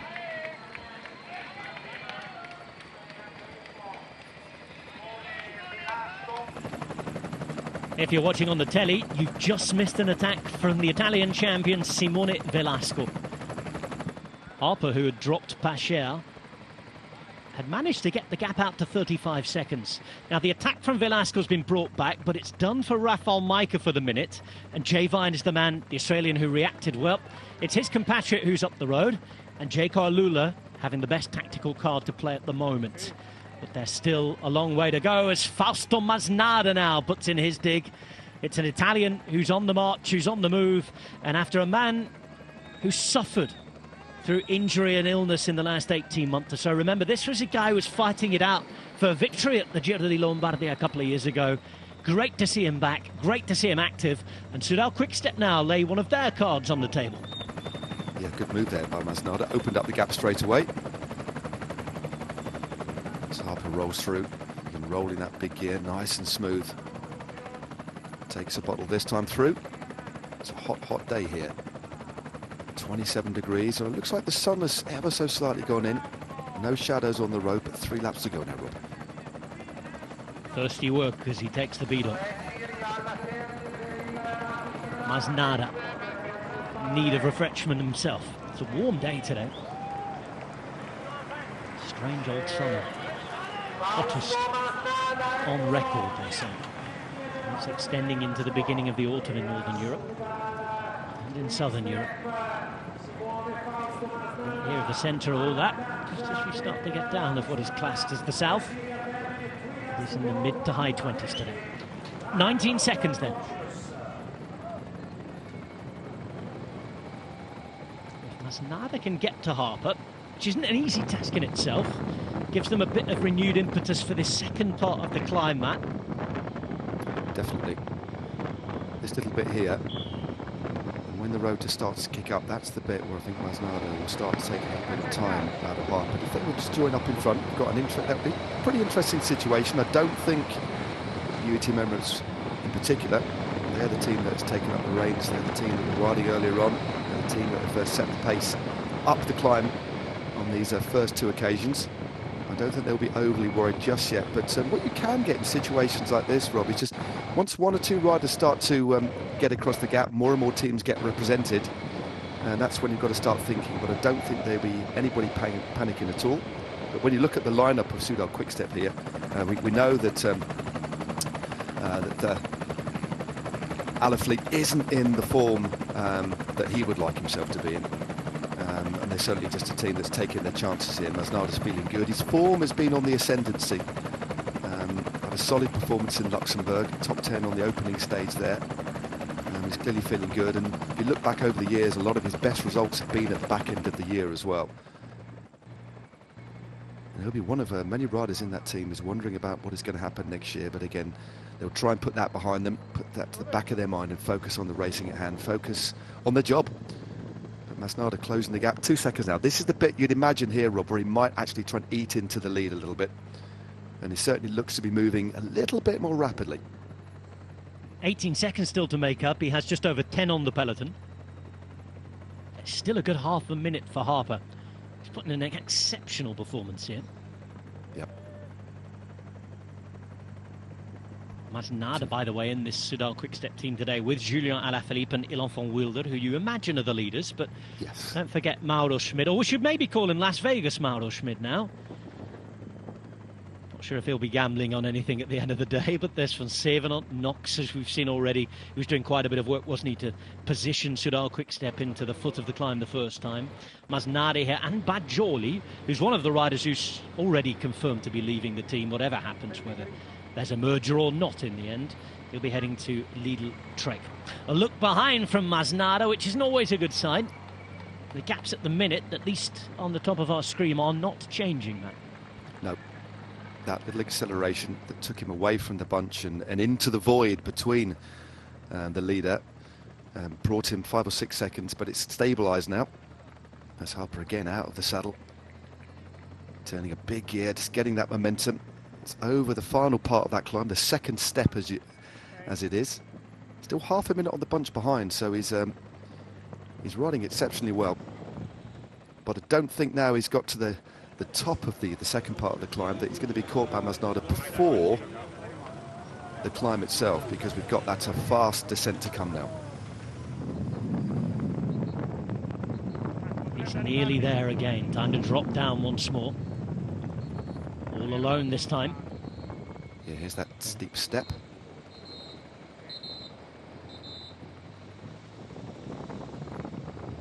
Yeah, straight on the gas out of the corner there. Yeah, great style on the bike. Just planted, isn't he? You see, interesting, Masnada's got a very different style, forward on the saddle a little bit. Even when Harper was completely on the rivet, he would actually sat quite a long way back, a very old school style, dropping the heel at the bottom of every pedal stroke as well, arms at right angles, and slightly more ragged style by Fausto Masnada. Just interesting looking at the morphology of these riders as they sit on the bike. Effective in different ways. Some riders look completely at one with the machine, others look at slightly odds with it, yet still they make it work, still they can be remarkably efficient. And I must admit, seen a lot more of Chris Harper over the last couple of weeks, and very impressive riding this. I wonder what Simon Yates can do if this is part of the plan for him. He and brother Adam, of course, on different teams now. Adam in fantastic one-day form. We saw that come to play and fruition in Canada, didn't we, with a fantastic win there in Montreal. Amazingly, there's been no British rider on the podium here since 1977. Matt. Oh, was that Edwards? That was Phil Edwards, yes. Yeah, Phil Edwards, yeah. And you'd think, I mean, looking at this is a race with a park on it. It's right up both Yates' street, isn't it? Oh, certainly is. It looks like Masnada has got company. Somebody's just punted straight by him. It looks like a DSM rider. Came by in a blur there, looked like a hummingbird, just buzzing through on the inside. We haven't had a shot at the peloton for a while, have we? There's obviously been movement there. 24 seconds from this man to that. 16 seconds to now 2 chasing. See if we can find out who it is. 22.2 kilometres remain. And we've got an Australian at the front. How about that, eh? It's Chris Harper. J.K. Alula, the first team to make the first serious move. Wow. We did have Masnada in the chase. He's been overtaken. And whoever is chasing here is rocketing down this hill, Matt Stevens. It looks like it might be someone from Team DSM, but the motorbike, quite wisely, is giving him a lot of space because of the speed that it was coming at. I thought for a bit it was going to be Roman Bardet, but I don't think it is Bardet. Slightly more diminutive frame. Just look at the pace on the inside there. Oh, that was pretty.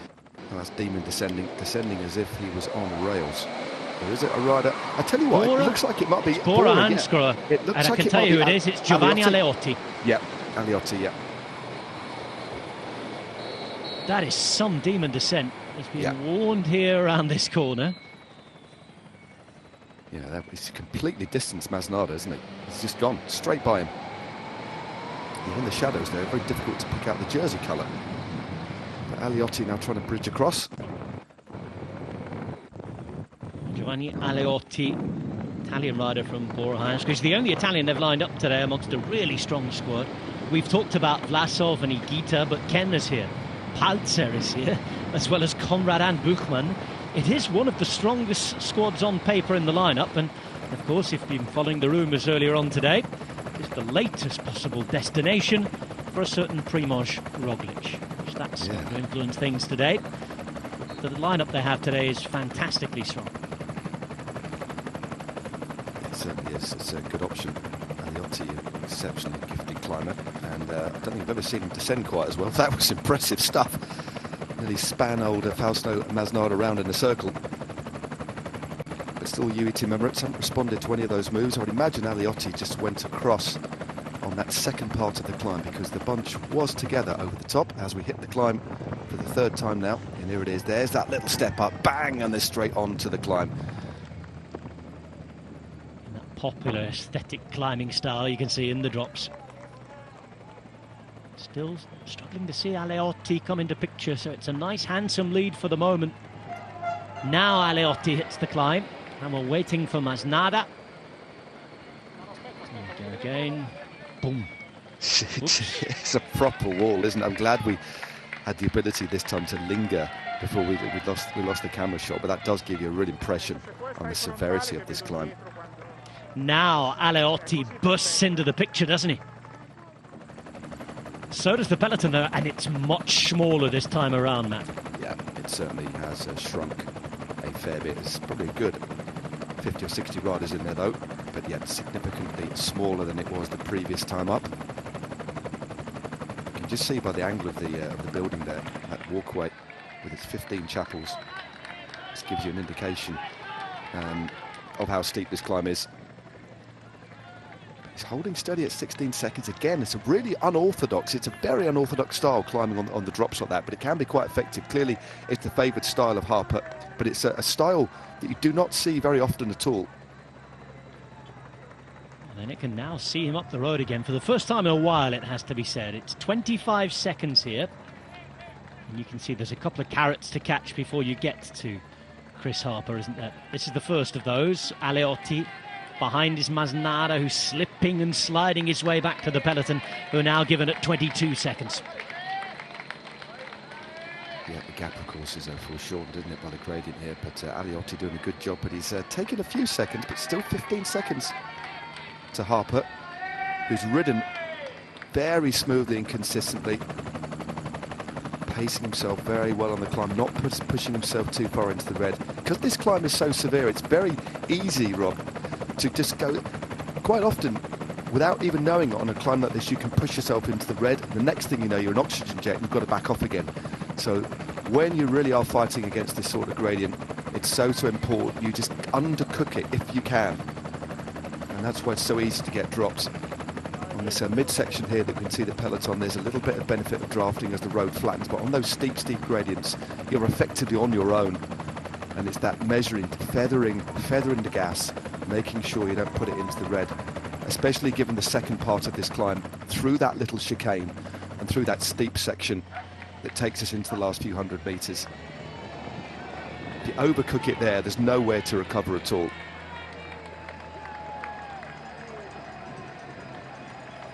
Harper's still out there. Really good, strong tactical play by Jaco Alula. The last time around with the other attacks, it did succeed in getting rid of a really strong rider for UAE in the shape of Rafał Majka. But for now, they've still got the bodies, haven't they? Still 3 riders in front of Tadej Pogačar. Still looking down. Roglic remains there. Yates. Both of them are there. This is Aliotti. Yep. Same 14. He's just on the radio there, and there's all the well, more than a nod to Marco Pantani. He is utter mechanical, legend, isn't it? Mechanical. Yeah. Oh, is it a flat? It's a flat. Oh, that's unfortunate. Even harder to keep it going as well. Drifts around to the right-hand side. See, he's just about kept the bike upright there. He had to redress his balance. Not your day when that happens, is it? No, He's gone on the attack on one of the most iconic climbs in the world, and you get a puncture up it halfway. Yeah. Very unfortunate. It's like Masnada about to be caught as well here. Now there's been a change, Matt, because Jay Vine looks to me like he's done and dusted. It's now Diego Ulissi who takes up. Adam Yates is on his wheel. Tadej Pogacar remains there. Masnada is about to be caught. It's a funny look. Swinging as he's caught as well. Yeah, did you see that? There was a little look from Diego Ulissi and just a slight shake of the head though, Masnada. I don't think he's particularly happy with the way he was moving around on his bike there, but clearly at or near the end of his tether, right on the very limit on these steep slopes. Just coming towards 2 laps to go at the top here, won't there? And we've got a 13-second gap now, Matt. UAE are putting the pressure on. It was a thinning out group at the bottom. Let's have a look at it here from on high. Not too much has changed in terms of numbers. Stretched out a little more. A couple of riders off the back here. Remember, a few hundred metres to go still to the top, Matt. But it's certainly smaller than it was at the bottom. Look at definitely. that. That is stunning. Yeah, it's brilliant. And you can, one of the rides I didn't expect to see, which is a welcome surprise, Julien Alaphilippe. He's not too far away as well. But the thing is, if you're getting dropped at this point, you're not going to be in there at the finale, that's for sure.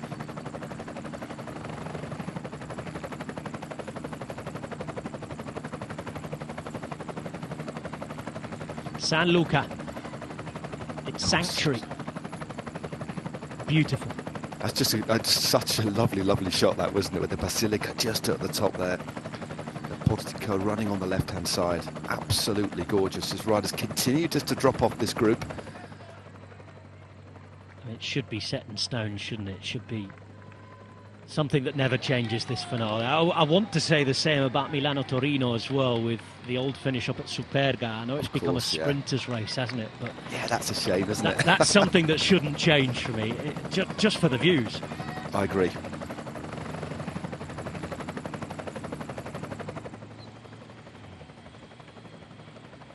Look behind. 12 seconds. Going to make the finish once more in front. I think so. He'll take another drink. But there's big action to happen on this lap now. It's the penultimate lap that is about to take place. And we know how quickly it moves. 2 laps to go. And they're almost on him. Led by the man who won this race 10 years ago, Diego Ulissi. There's a quick chat between Adam Yates and Tadej Pogacar. In the final kilometre of that climb there was some serious damage done to the peloton. I'm looking at Ciccone, who's at the front. Vlasov, a former winner. Carapaz is still in there. We've seen Sivakov as well, with Roglic, Pogacar and Enric Mas too. It's a stellar lineup. And the man still leading things, forcing them to chase him, is Chris Harper. Yep. As you say, all of the main favourites still in that front group. The remnants of the bunch, should I say. As Harper takes on the first part of the descent. Again, poised beautifully on his bike and taking these corners with ease. One would imagine he might be rejoined and taken back by the peloton. I can't see the UAE team members, the way they've been riding here, the way the bunch is thinning out, just easing off at all here. And they've not looked for assistance from anybody else. Tadej Pogacar just cools himself down again, making it look easy as rider Julia Ciccone in there. As you say, Vlasov is there too. Ben O'Connor, Felix Gall, Simon Yates, Warren Barguil also spotted, Matt. Yeah, Rodriguez as well, there was Sivakov as well, Carlos Rodriguez. Getting used to him not being in the Spanish Champions kit, but he was there too.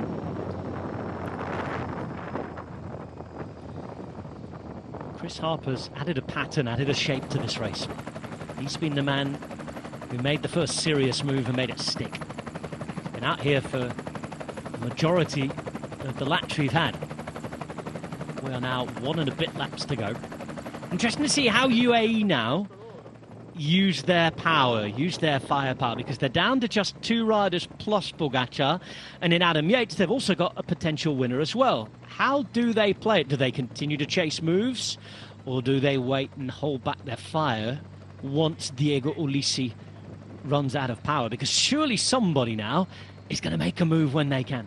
Yeah, you wonder if Tadej Pogacar is going to try something and open up the race a little bit earlier. Maybe go on next time up the climb and take the bell, because depending on how UE team members want to ride this, depending on if they've got a dual leadership role with Yates, because we know Adam Yates is in stellar form.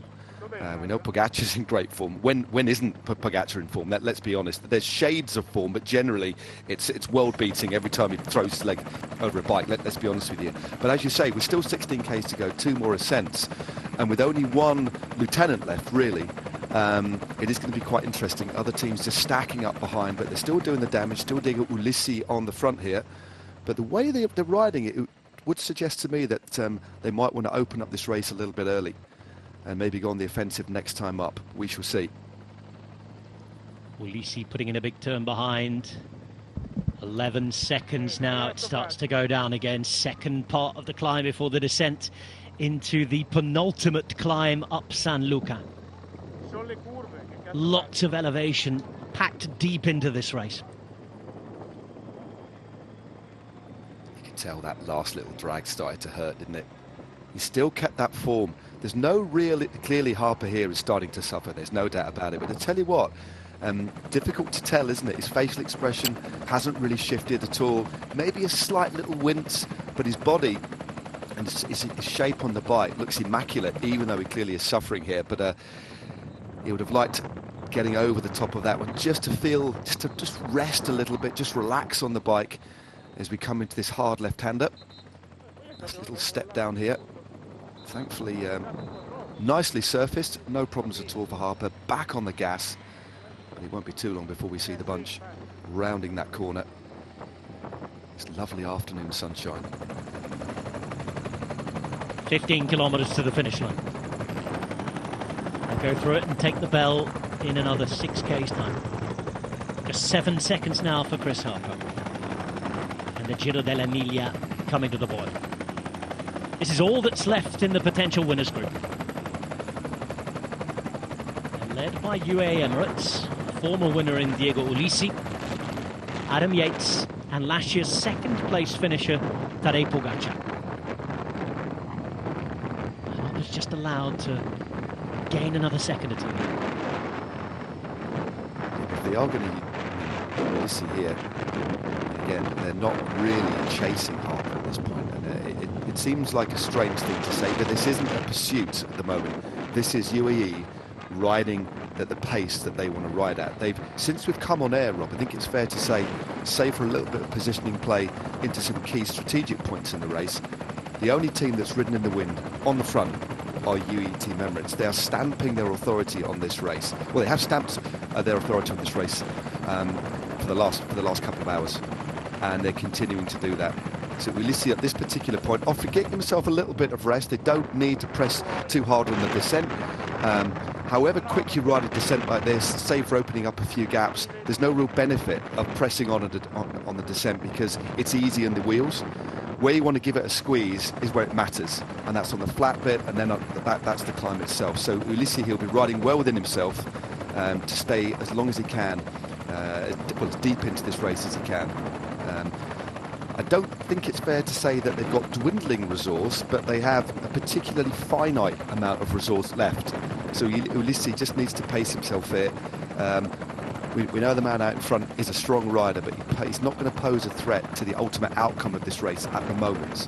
It's all about UAE controlling this race right now and putting the fear of God in people by the looks of things, stringing out this bunch. And we'll soon be on the climb for the penultimate time. But yeah, what the other teams got this league? That's going to be the interesting thing. We've seen live images since just after, I think, around 75 kilometres to go. If there is to be a move on this next climb, it'll have been one long lead out from UAE, the way they've ridden. Exactly. But let's see. There are plenty of big actors ready to step up onto the stage. Totally. And it is quite the scenic, spectacular stage upon which to read the right lines.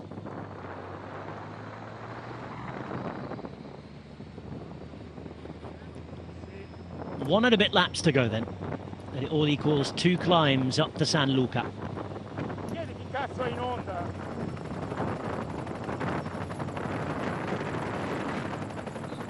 Italian speakers, apologies about the language there. Camera operator's getting very het up. It's a stressful job, this, whether you're on the bike or off it, up and down and around this circuit. Beautiful for us to watch. One of the most scenic races of the season, certainly with the early autumnal weather being rather sombre. Back into town, and he's ready to go through the big arch, and alongside the plenty of arches, the largest collection of them in the world, up to that sanctuary again. If he gets there at the front, he'll take the bell, but this time with 14 seconds of a gap, Matt. It's going to be a big ask, this, for Harper, isn't it? It is. I mean, he's ridden so strongly and so smoothly, constantly checking the gap. He's just going to try and stay out in front as much as he can. But ultimately, his fate will be determined by the pace of the peloton. Quite an obvious thing to say, but all he's got to do is just try and stay in front. Can't put, again, there's another lap after this one. Got to try and pace himself on this climb, which quite often is such a difficult thing to do when the gradients are so steep. Any incremental, tiniest of increases in pace can put somebody into the red as the peloton hit the bottom of the climb with a fair bit Keep of your pace eyes on them here. Yeah. Alaphilippe has disappeared from the line. It's Ilan van Wilder who's moved up now. This is Harper.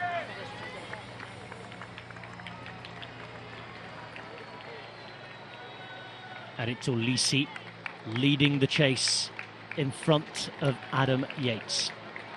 Pogačar in his Slovenian national champions jersey waits. There's a lot of looking around going on at the minute. This rider's trying to move up. Yates now is the man who's going to make his move, and here we go. Here we go. Van Wilder wants to follow. It's Adam Yates who tried to stealthily make that move with Pogačar following. It looks as though something special is being teed up on the hill. And here we go, Matt Stevens. The race is well and truly on. Yeah, Ulissi just tried to go for as long as he can. It won't be long before Harper is taken back. It wasn't quite an attack, but it was a significant change of pace, wasn't it? It was a real right. Okay, this is where the racing really starts to begin. An immediate response by the impressive young Belgian Van Wilder, who's just on the wheel of Yates out of the saddle. Roglic spinning that low gear in that familiar style of his, about 10 riders back as well. Vlasov there too. But former teammate has now been caught. Settled into rhythm, just a little glance around there to survey the damage. And here's that little move. Ulissi was done. Yates accelerated. Van Wilder made sure that he put it together. Then Pogačar was able to follow. And the names that Matt was reeling off then sitting on the wheel, including Ciccone as well, O'Connor too. Amazing, Harper's managed to slot down into, I don't know how long he's going to stay there for, but fair play to Harper to slot back in the line out there, just dropping down the field there. Mast also looks good as well. Tis Benoot as well, just a little bit further back, trying to stay in contact. There's a split, isn't there, after Benoot? And look who he's with. It's Domenico Pozzovivo, who's still hanging on at the grand old age that he had, now into another decade. This is the front of the race then. No more than 15 to 20 riders. Tis Benoot, as Matt was saying, on the back.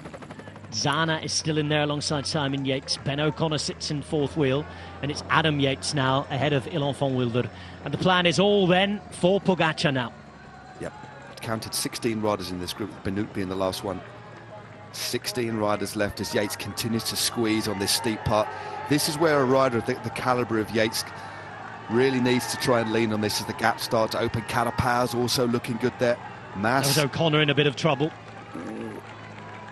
Just slipping and sliding that. Sorry, Rob, just spotted Woods in the centre there as well. Just on the wheel of Alexander Vlasov.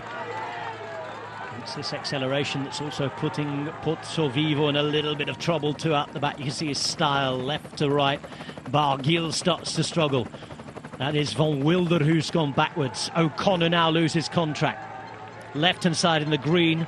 Former winner Vlasov is there, ready and waiting. Roglic remains. Ciccone looks down and looks tired, but he's hanging on. Grits his teeth.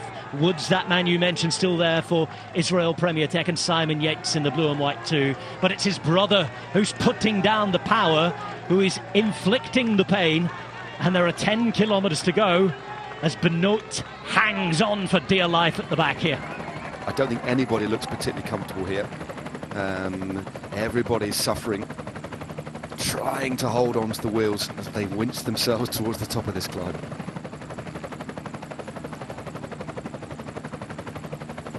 Into the final 10Ks we've moved. Adam Yates, Tadej Pogačar. A look round from Pogačar. He sees the bright coloured jersey that belongs to Richard Carapaz. Then it's Mas and Roglic with Vlasov there as well. A little further behind, the likes of Ciccone, who was struggling, parking up there on the right as we looked at it. Woods towards the back. Simon Yates as well. Tish Benoot still there. Yep, just looking at how many riders have got teammates. There's two from UAE, obviously, the two riders on the front there. And then there's two from Jumbo-Visma, so Roglic and Benoot. Everybody else has no teammates. But the way Yates is riding here, looks like he's going to be able to continue. Oh, Benoot has gone. He did have a teammate with him. It's just this horrible little drag all the way to the top now. And how quickly he drops off the back. Props to Ciccone there, who was struggling when we last looked at the replay, but he's just hanging on here. You can see he's trying to hang on to the back wheel of Simon Yates. He's managing it now. He'll get a little bit of a rest if he can make it up to the finish line here. But it's Adam Yates who is putting everybody in all kinds of pain. It certainly is. Everybody just locked and loaded into the wheel in front. Nobody's thinking about making a move here, that is for sure. This relentless pace being set by Yates has put the vast majority of this field to the sword. In only about 10 or 12 rides, another little squeeze, another little acceleration over the top, adjusted specs, and there's the selection as we head into the final lap. The bell will ring, and this is a collection of some of the greatest bike riders we've seen in the last 10 years in the professional world. It is quite the start list. It's quite the collection. Adam Yates leads them, his teammate Tadej Pogačar, and all of the challengers. But it's advantage UAE here, and pressure falling on Pogačar's shoulders to finish this one off, Matt, with 1 lap to go. Yeah, definitely. Well, Yates will stay in and lead and take them into the climb, I think, because there are no other riders with any teammates. So it's only Tadej Pogačar. And we talked about the depth in strength, talked about the way that they've dominated this race so far, and Pogačar is the only team to still have a resource is UAE Team Emirates. I mean, it's they've still got to finish this one off, but just the way he was trying to look at the body language on the bikes under the pressure that Yates was putting on them, and Tadej Pogačar, as ever, looked serene, looked calm, looked very much in control, where everybody else was starting to struggle. The only rider that we haven't had a really good look at is the man in the centre, in that yellow jersey, the man on the move to destinations unknown, Primož Roglic. Sat in the wheels, biding his time, and it looks like as if next time up it is just going to be a battle of the strongest. This might not even, so far there's been no real tactical play here, Rob, apart from UAE Team Emirates riding on the front. It's just about strength. That's all this is at the moment, and I think that's what it's going to be. Well, that's what's going to happen last time. It's going to be the strongest rider here, and I don't think, because Yates is committed to work for Tadej Pogačar here, there's going to be the opportunity for anybody to try and to get their way early. It's every man for themselves now. 8+1 then. Yeah. Ciccone, Simon Yates, Woods. There's Vlasov, Roglic, Pogačar, defending champion Mas, and Carapaz. All being led by Pogačar's teammate, Adam Yates. Wisely as well, you've just seen Tadej Pogačar, just after sitting on the wheel of Yates for the vast majority of the climb, or for the whole of the climb, he's just dropped back to third or fourth wheel, just so he can get a little bit more rest on the wheels, and also to get sight of riders that he considers to be a threat, just making sure that nobody tries a crafty one, and then everybody turns to look at him to chase. I'm wondering if Tish Benoot can get back on, but I don't think he's completely gone. Once you capitulate and implode on a climb like that, it's very hard at this stage of the race to get back in contact. They put the cars in the gap as well, suggesting the gap to the next riders on the road is a significant one. But Yates still rides at this constant rhythm, metronomic, isn't he? Roglic in the centre of the group in the yellow and black of Jumbo-Visma.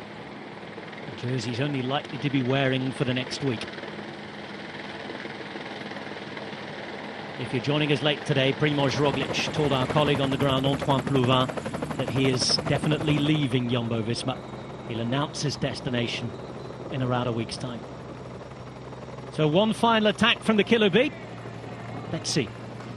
Because if he does manage to take the win today, Primož Roglic will have as many wins in this race, Matt, as the great Fausto Coppi. Is it? Already a two-time victor in the last 3 years. This is one of the, just thinking about how to describe the way this race has been ridden and raced so far. It's just been attritional. It's just been riders falling off the back. It's elite sport at its most brutal. It's pure and simple strength. Obviously, there's the making sure you save your energy and the story that's led up to this point. But this is pure and simple. Hold on for as long as you can. It now really is. Ciccone. And here we go. Ciccone tries something. A little bit of a play. Carries a bit of extra pace into this corner, Rob. No surprise, really, wanting this on the descent, wants to put a bit of pressure on. He was the one who was really gritting his teeth at the back over the top. Yeah. And he's trying to take advantage here, and this is a slightly different look on things. It doesn't last so long, though, because Adam Yates returns to the front, calms things down, and we're now 6 kilometres from the finish line.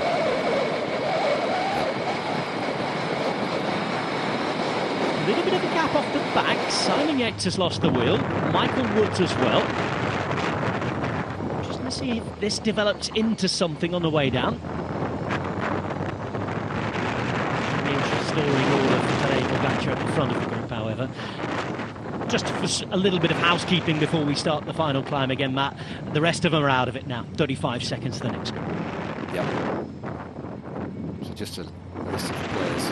As Yates hits the front again, we've got Yates here, Enric Mas of Movistar, Alexander Vlasov of Bora, Richard Carapaz, EF, Roglic is there for Jumbo-Visma, Ciccone, we've seen him attack for Lidl Trek, Simon Yates of Jayco Lula, Tadej Pogačar, and then Mike Woods. That is the lineup in the front group.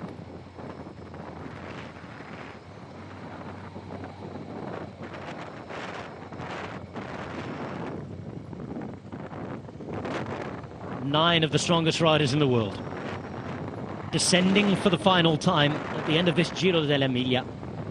They've one short, sharp but very nasty climb to go.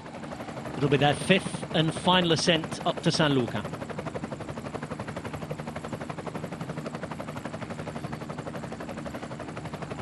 It begins in just over 2 kilometres time.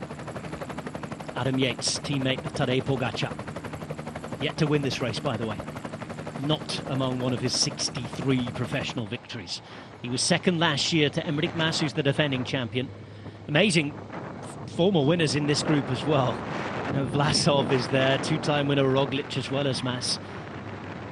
And plenty of riders looking through the group, the likes of Carapaz and Simon Yates as well, who you'd really put in as contenders for a race on this parcours.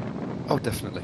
It is. It's probably, I think it might be fair to say, although I haven't gone back and combed through the fields over the last few years, this must be one of the best lineups for this race ever. It really, really is. A star-studded cast, and we've got an elite selection. But what we have now is we've got this group of 9 riders.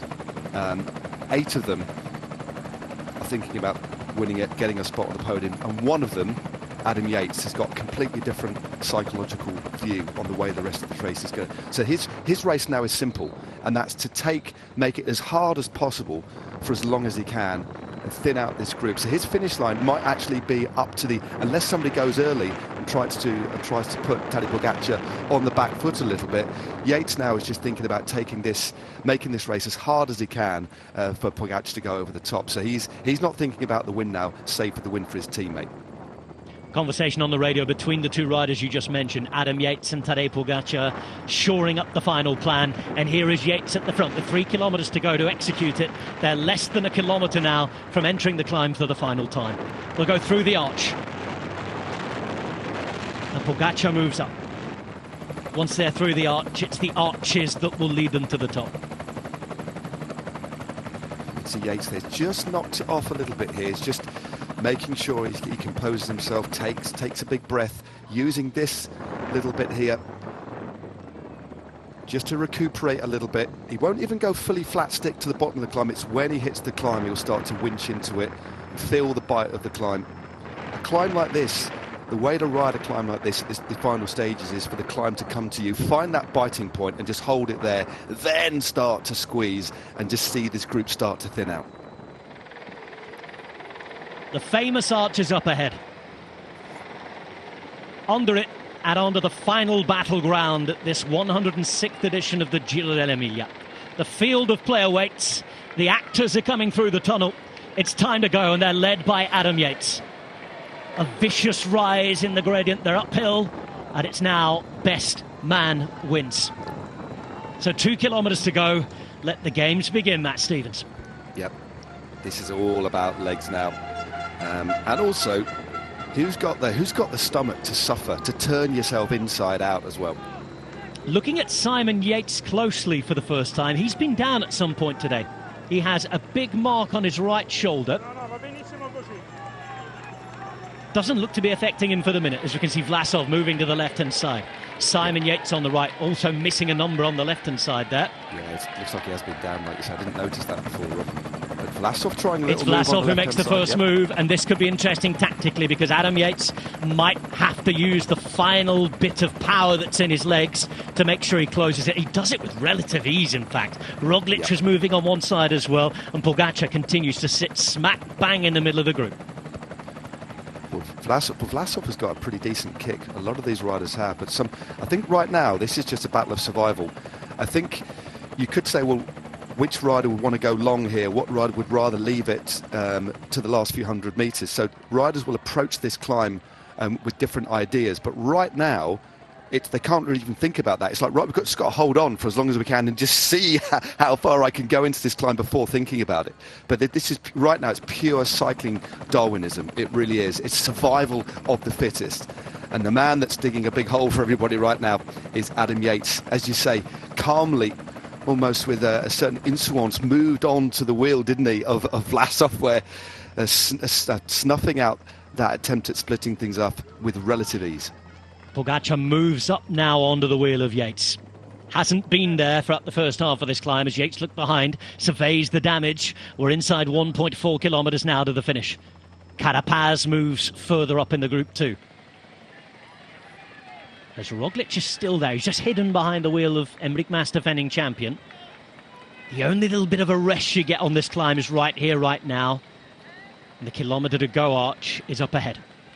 Indeed, got that little flick-flack where the road starts to kick. And that is the point one would imagine Tadej Pogačar or Roglic might try and want to make their move. So on the steeper sections, that's where power to weight kicks in.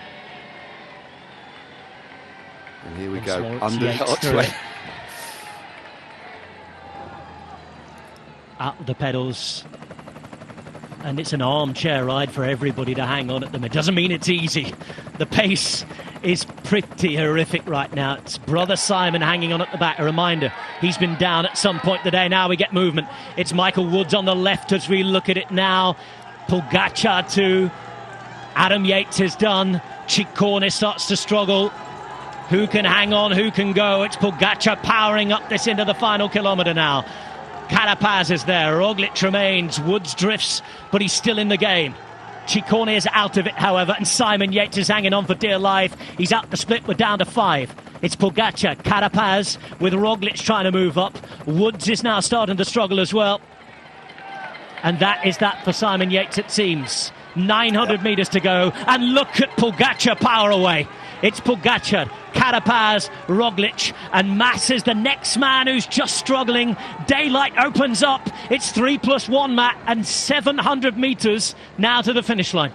It's a great ride by Richard Carapaz here, the Ecuadorian champion, on the wheel of Pogačar, who eases ever so slightly. He looks around, and there stealthily as ever vigilant, so dangerous, Primož Roglic, and Mas, the defending champion, back into the fray. And here goes Carapaz. Oh, big move.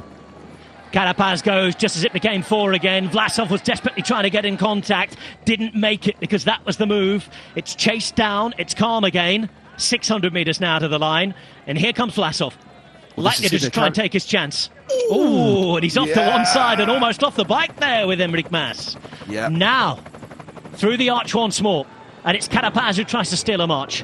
not going anywhere, not fully committed, and there's some fast riders still in here as Simon Yates might yet make his way back on. It looks like he might do. The hardest part of the climb is done and dusted. It starts to flatten out, only about 4 or 5%, if that, 600 metres to go. This is getting, it's turned in to the, well, turned from one sort of race to another. Now this is a super tactical gain on the wheel of Yates. Getting back into the mix is Mike Woods as well. Ciccone not far away too. A sensationally entertaining climb. It's seesaw stuff, it's a tug of war, and now there's a very brief acceleration from Pogačar. Approaching 400 metres to go now with Vlasov there. Simon Yates around the corner. Roglic getting ready to Roglify it if he can, and now he goes. Roglic on the right-hand side in the yellow. Hits the front, and it's always hard to bring him back. He's stolen a march on his compatriot Pogačar, and it's opening up. Roglic motoring around the corner here. The finish line now is almost in sight. Roglic opening up, and it doesn't look like anybody can compete with him. Primož Roglic around the corner. Almost 5 hours of racing, and Roglic might be moving on, but he ain't going anywhere. Roglic coming to the line, hands in the air, his first one-day race of the year, and he is back with a bang. It's Roglic ahead of Pogačar, a Slovenian 1-2, and Primož Roglic now has as many wins as Motta, Coppi, Cassani. Only the great Constante Girardengo has won this race more than the Slovenian superstar. Well, what strength, what craft, what patience from Primož Roglic. He is a lethal weapon. He really is. No wonder next year and the year after he's probably going to be one of the highest paid cyclists in the world.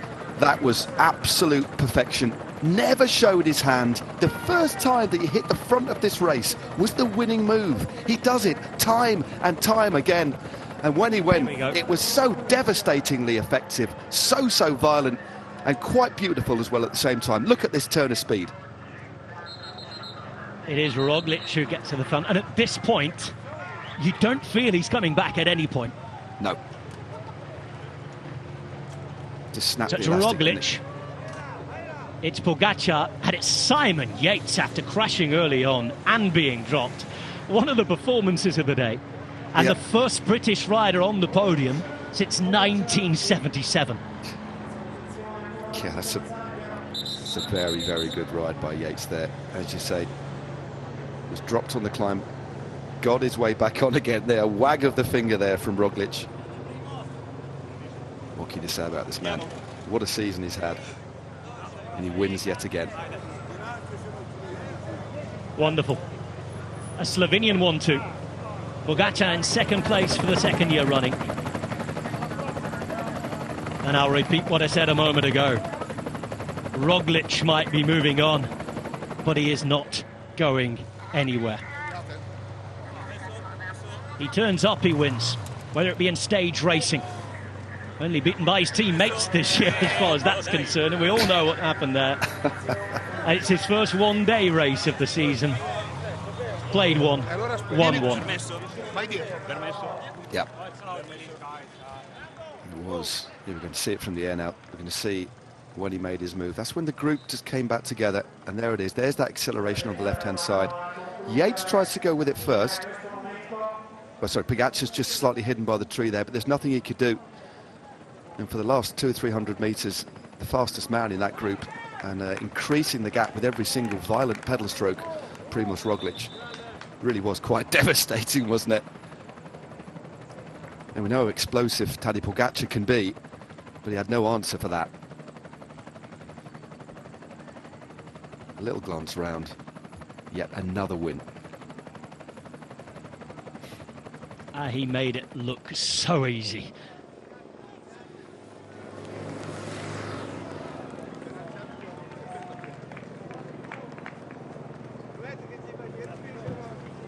Surveys his handiwork, and time to celebrate.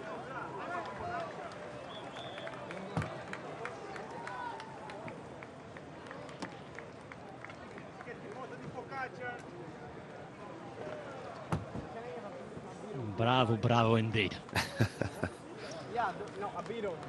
We now know who the favourite is for Lombardia. Well, we've got a couple of five-star favourites, haven't we? Well, they climb to a sanctuary of iconic beauty. It's a cycling icon who specialises in aesthetic but powerful performance. It's another one ticked off the list for Primož Roglic. A third win at the Giro dell'Emilia. Third win in 5 editions. It's not a bad record, is it? And that's a win number 63 this year for Jumbo-Visma as well. Quite incredible season.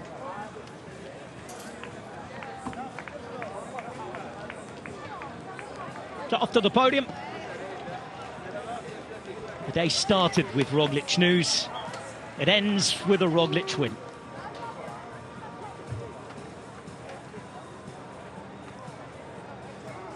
Does certainly seem to be enjoying his bike racing this year. I don't think I've ever seen Roglic in such a generally good mood. I mean, obviously having the form that he's got, it just helps. But even in the past, he's always seen a little bit more reserved. But he seems to be just really enjoying his bike racing and is far more open to express how he's feeling, it seems. It's another victory for Primož Roglic at the Giro dell'Emilia.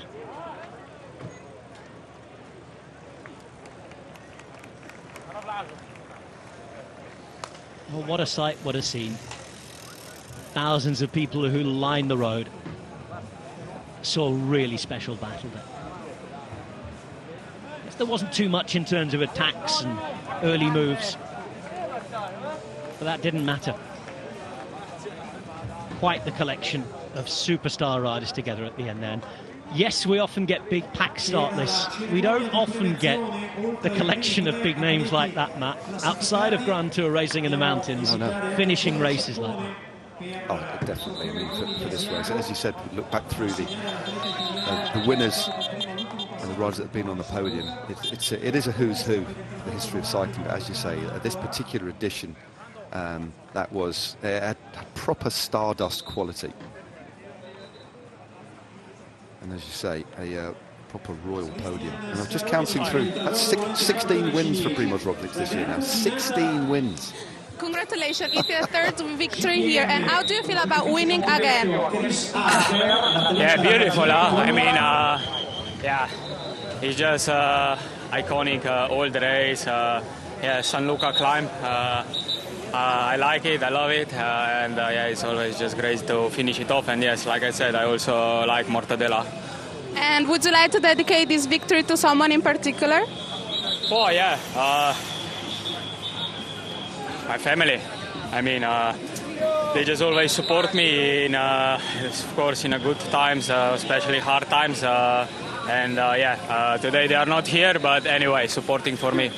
Can you describe the last kilometers? It was planned to attack or it crossed your mind? I was super hard. I mean, at the end, I went for it, and yeah, obviously I had the legs to finish it off. Thank you. Thank you. As brief as ever. He's quite succinct as our Primož, isn't he? I like it. Well, he delivers with the one-liners as well as he delivers on the road. Yeah. And what a season. Yes. A lot of talk about the Vuelta a España. Plenty of drama, polemica. But in stage racing, aside from that Vuelta, undefeated this year. In one-day racing, played 1-1-1. Yeah, quite incredible record. Even by the lofty standards of this modern era that we're in at the moment, Rob. 16 wins. Well, it's incredible. Whoever has got his signature will be smiling. Not that they really needed any further proof of this man's ability, but just an affirmation, really, of how good Primož Roglic is, and also how well he knows this climb. And you look back, as well as the victories in this race, look back to, was it 2019, when he took the time trial up here in the opening stage of the Giro. He really does know how to unlock it, doesn't he? Mauro Schmidt della Sudal Quick Step. Mentre per la Gran Combinata Gran Premio della Montagna. Well, this is how the day's race panned out. 8 riders in the original breakaway, quickly down to 6, and then there were just 2. Mattia Bais just alongside Christian Scaroni with 70 kilometres to go. Roglic sat back in the peloton, all the superstars alongside him, and slowly bringing back this pair that, when they were on their own, had a maximum gap of 50 seconds. 50 turned to none as they were on their way into the first of 5 ascents up San Luca. As stunningly beautiful as ever. And ready to see it play out. Chris Harper with quite the performance for the second time this week ahead. Proving once again that the Australian on his day is super strong.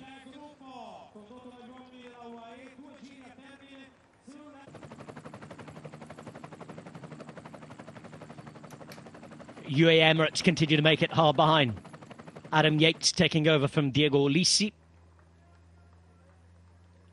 Harper neutralised, and we were in to the final lap. 9 riders came to the bottom of the climb together. And they were all led by Adam Yates, who was ready to sacrifice his own opportunities for Tadej Pogačar. He kept it together into the final kilometre or so. And the fun and games began. Woods, Pogačar, Roglic, Mas, Vlasov and Carapaz. But riders who looked dropped made their way back. And Simon Yates making his way back after a crash earlier in the race. Making his way too onto the podium. First British podium since '77. Another Slovenian win. A Slovenian 1-2.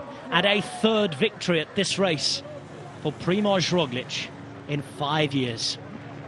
Only one man in the history of the race now has more victories here than he.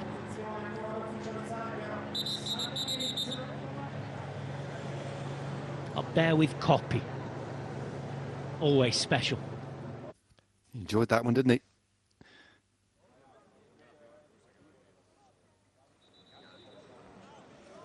Pavel Sivakov. Oh, he said the dogs came out to watch, and well, look who it belongs to. That's great.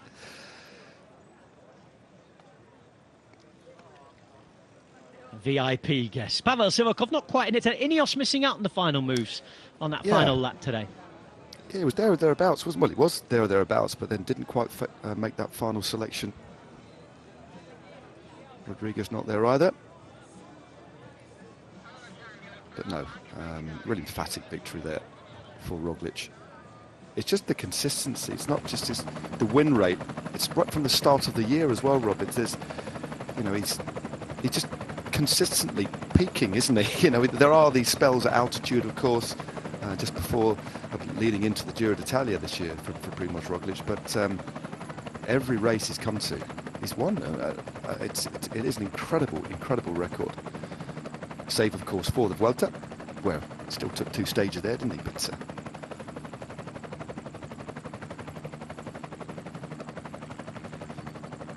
that lovely golden light, it's beautiful, isn't it?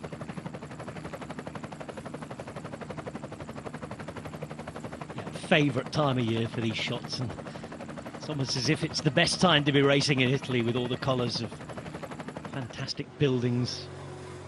Something we'll be enjoying over the next week as we build up to the Giro di Lombardia. 2/3 of the Trittico Lombardo still left. Monday and Tuesday. Gran Piemonte on Thursday.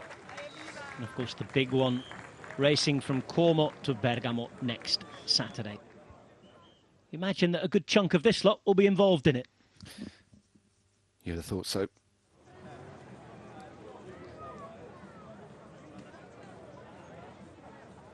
Pogačar just did what Pogačar does. It didn't quite have that force, did he? Couldn't quite snap the elastic. Teed up very well though by Adam Yates, but couldn't quite punch his way clear this time. It was a heck of a comeback. You see where Yates is, Simon Yates at the moment, ultimately ended up third. But it was that little bit of easing just over the top once Pogačar realised that the attacks weren't quite strong enough. And that was an interesting one, wasn't it? That wasn't actually the fault of Mas there. Didn't shut the door on Vlasov, but Vlasov just tried to carry that momentum. And the door was shut. And this is the moment. From the back of the group as well. So it was just not just the timing, not just the ferocity of the effort here, Rob, but it was just how well placed he was. Went from the back, you know, it's classic. It's real textbook. And there's nothing anybody could do. Everything right there. Okay, he had that pace, but there was no, you can have the pace and try and go from the front, you're not going to win, but it's just the way that, just everything about that move was perfect. It really, really was.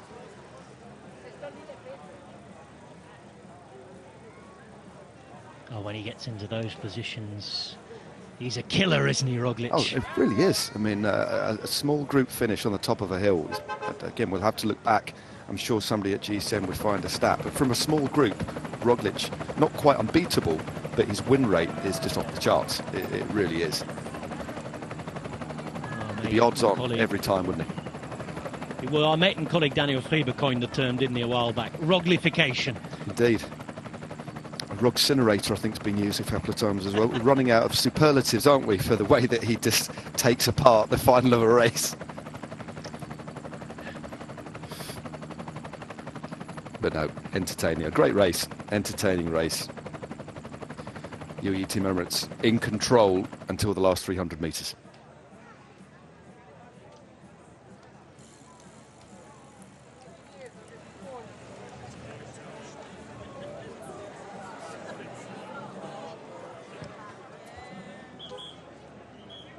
They've come from far and wide to see their heroes.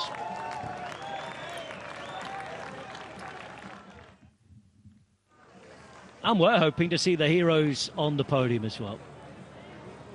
Try our best to bring it to you. And it sounds like we're in. Primož Roglic wins the 106th Giro dell'Emilia. He beats his compatriot Tadej Pogačar, who finishes second for the second successive year. Simon Yates gets ahead of last year's winner Enric Mas to be the first British podium place for, well, since 1977. Not going to do the maths on that. Mas fourth and Woods fifth. Here is Simon Yates, who had a crash early on. Looks well enough, thankfully.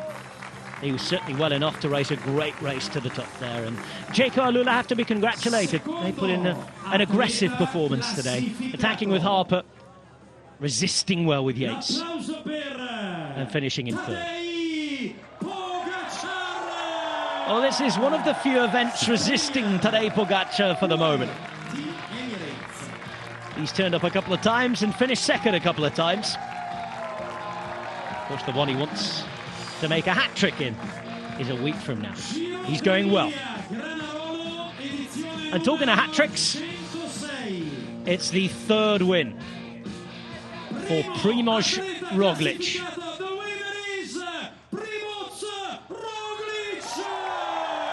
He joins Cassani, Motta and the great Coppi on 3 wins.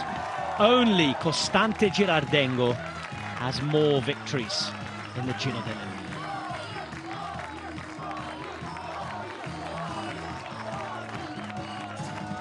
Are we going to see the telemark? He still does that, doesn't he? But, not on this occasion. Here we go. There we go. Good old Primož. Always delivers. Roglic started the day by announcing that it was official. An open secret now made public.